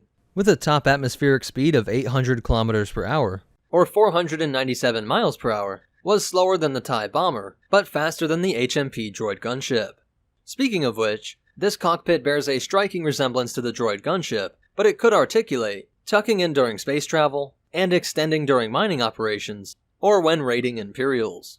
It appears like the medium laser cannons came stock, which might seem odd for a piece of mining equipment, but it could make a lot of sense, as you would still want the ability to blow apart asteroids, defend yourself from pirates that were trying to steal your newly mined resources, and it could just be like how dynamite is used by miners on Earth.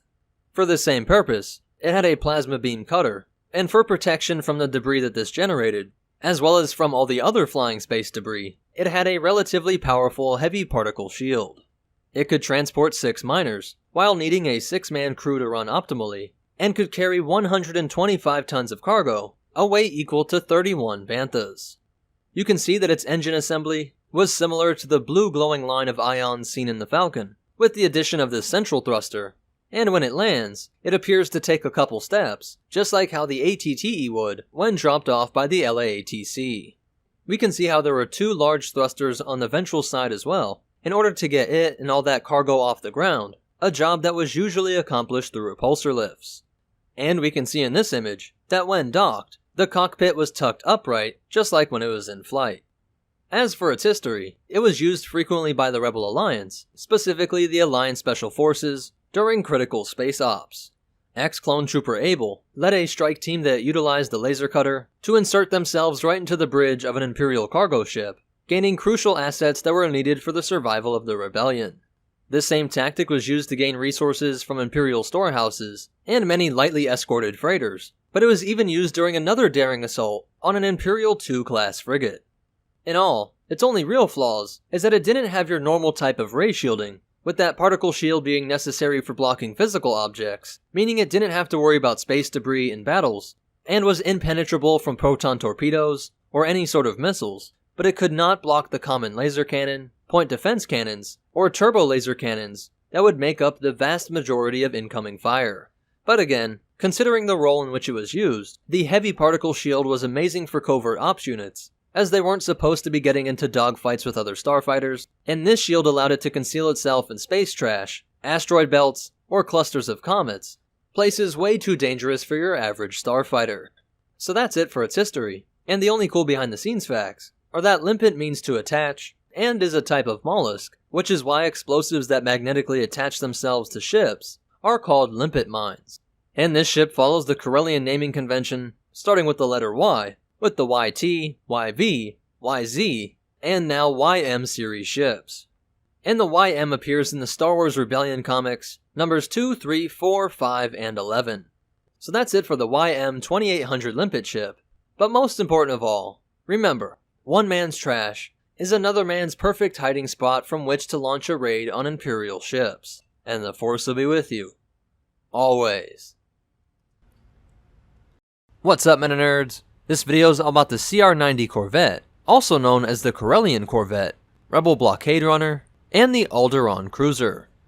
It was manufactured by Corellian Engineering Corporation, the same people that gave us the Millennium Falcon, and the Baleen class heavy freighter. Brand new, this ship would cost you anywhere from 3.5 million credits to 2,700,000 credits, a cost equal to 58 TIE fighters, or about 5 times the cost of the Slave One. At a length of 150 meters, or 492 feet, it was about 1/11th the length of the Imperial-class Star Destroyer, and around 5 Millennium Falcons long. At a width of 48.6 meters, or 159 feet, it was wider than a sandcrawler, and at a height of 32.6 meters, or 107 feet, it was as tall as an AT-ST riding on top of an AT-AT. With a top atmospheric speed of 950 kilometers per hour, or 590 miles per hour, it was faster than a TIE bomber, but slower than a Y-Wing. This was all achieved via its 11 high-output ion turbine engines, in addition to its Class II hyperdrive, that was equal to that found in the Imperial-class Star Destroyers, but slower than the Venator.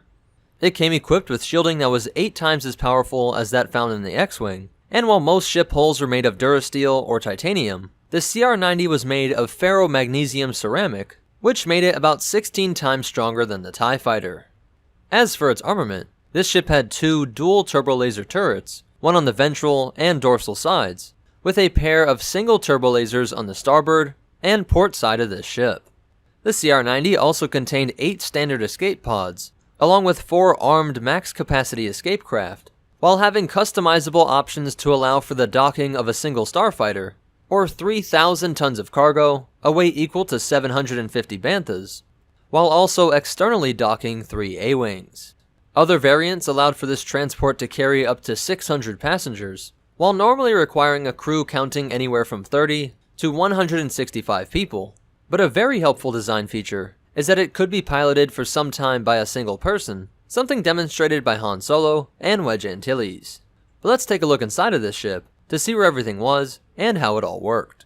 Starting up at the cockpit, we can see there was a forward airlock docking hatch, which led right into the cockpit for quick evacuation in case of an emergency, instead of having to run the length of a football field in order to get to those side airlocks.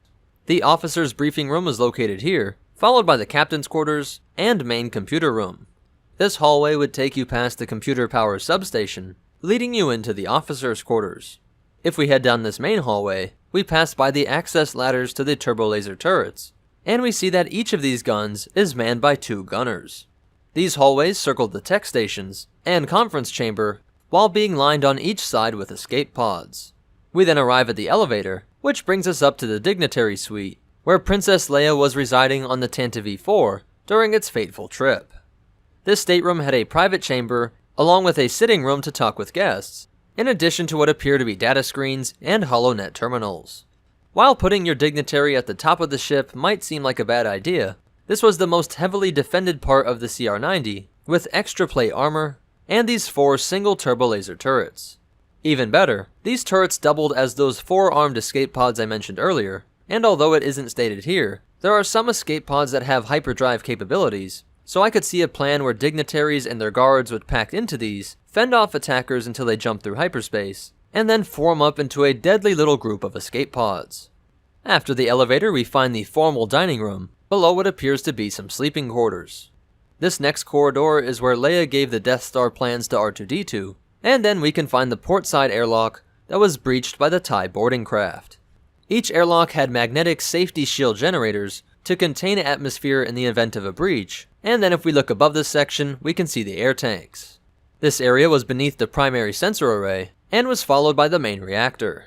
This blast damage is from the Star Destroyer that crippled the Tantive 4. As you can see, it was a very well placed shot that ended up overloading the shield generator and damaged parts of the power system, forcing the crew to shut down the reactor. How this system worked is that each of these engines was fed by a series of pressurized fuel cells that supplied radioactive gas into the turbines, where this gas was ionized by electricity supplied by each of these engines' power feeds, a process that accelerated the ions through the thrust nozzles. Steering was achieved by varying the amounts of thrust that were generated across each of its 11 engines. As for its history, the CR-90 was one of Corellia Engineering Corporation's biggest hits, alongside the YT-1300, and was seen as an improvement upon the previous CR-70. A modular interior allowed for extensive customization, with especially popular aftermarket packages, creating things like the Vanguard C-20. The cross-section we looked at was a dignitary ship, often used by a lot of senators, but there are others with modified interiors to make it more of a cargo transport, troop carrier, light escort vessel, or even civilian passenger liners. 2 ships, the Nightcaller and the Constrictor, had one of the more rare variants, which worked in a small hangar bay to carry a few starfighters. Many owners also upgraded the armament, in some cases having as much as 8 turbolasers, 6 laser cannons, and 4 ion cannons. One of these modders actually helped to inspire the design for the successor of the CR-90, the CR-92A Assassin-class corvette, which was specifically designed for combat, packing 6 dual turbolaser turrets. During the Clone Wars, Senator Bail Organa used the Tantive 4 to travel to Toydaria and negotiate relief efforts for Ryloth.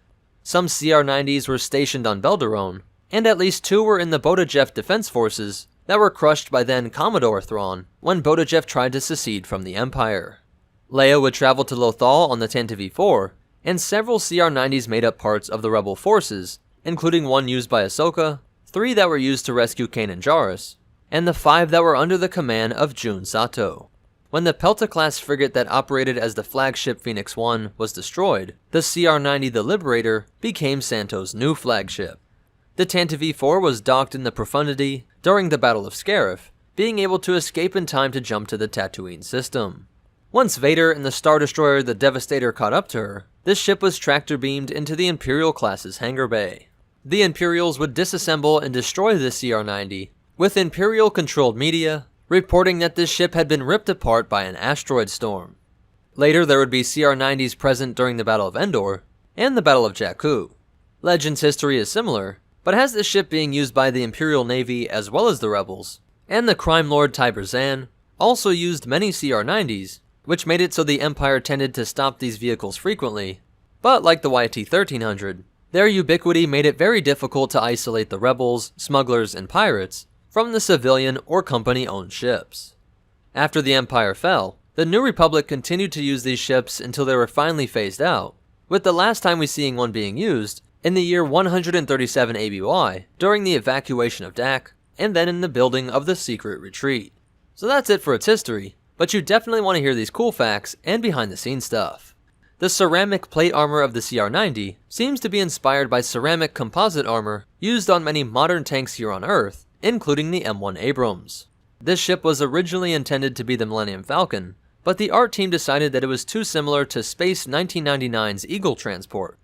This makes the name of Han Solo's ship even funnier, because it's like the team said that we shouldn't be taking from Space 1999, so they added a year, making it a millennium, and just changed the bird from an eagle to a falcon. The concept art was changed to include the hammerhead cockpit, and was put into the opening scene. In Revenge of the Sith, many have pointed out that the ship appears to be too short, something that had to be fixed with the creation of the CR-70, and the retconning that this ship was the Sundered Heart, not the Tantive V4.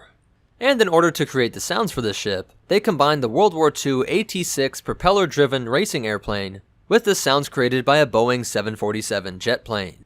So that's it for the CR-90 Corvette, but more important than all that, remember, never fly without escape pods, and the Force will be with you, always. What's up, MetaNerdz? This video is all about the Brahatuck class gunship, also known as the Dornian gunship.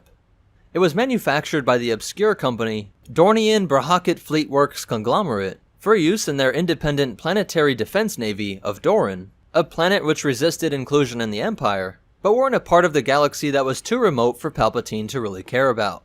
The cost is unknown, but at a length of 90 meters, or 295 feet, it was about 3.5 U-wings long, while at a height of 19 meters, or 62 feet, it was nearly as tall as 3 LAATs.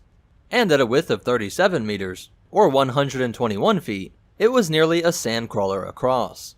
This ship was equipped with a Class 1 hyperdrive, the same speed found in the Venator-class Star Destroyer, and it was protected with shielding. Its armament included 8 double turbolaser cannons, with 8 concussion missile launchers, making it very deadly in its anti-starfighter role. What also happened to make this a great gunship was the fact that it could carry 2 starfighters, attached to the underside via a pair of clamps, and during the time of the Galactic Civil War, these were usually T-65B X-Wings. The ship required a crew of 75, and a really interesting feature of the Brahatuck is that the hull is coated in silver in order to reduce the effects of solar radiation. As for its history, after the Dorans decided to resist the Empire, they began building up a navy, helping them secure their independence up through the Battle of Yavin. Their alliance with the rebels led to the donation of 3 of these gunships to General Jan Dodana's Masasi group, which was located on Yavin. The first time they were used to aid the rebels was during the Battle of Adelon in 2BBY, where the Phoenix Cells base was ambushed by Grand Admiral Thrawn. The Orion was the ship destroyed by TIE fighters, while the other 2 survived the retreating forces that returned to the base, but as Thrawn's ground forces closed in, the 2 gunships tried escaping with the Ghost, but were destroyed before leaving atmosphere. 2 years later, in 0BBY, 3 Dornian gunships were present during the Battle of Scarif, where they were mainly used to take out enemy TIE fighters. Once the Devastator arrived and cut off their retreat, one of the gunships was able to avoid colliding with the Star Destroyer and able to escape to safety. One of these Dornian gunships was named the Apollina's Promise and was used to defend the CR-90 corvette used by Twilight Company. By the year 4 ABY, 4 of these ships rendezvoused with the Alliance fleet near Sullust before launching an attack on the second Death Star. Carrying out their role of starfighter defense, they cleared out many ties as the Millennium Falcon made its way into the superweapon. And years later, in 34 ABY, Akbar states that the Dornians are still using this gunship. So that's it for its history, but you definitely want to hear these cool facts and behind the scenes stuff. This ship was first introduced in Return of the Jedi, where the only name for it was just ROG-BG ship, which stood for the title of the movie, and its creator Bill George, but the reason why we don't see it shown prominently on screen is because the art director Joe Johnston didn't think it looked good enough.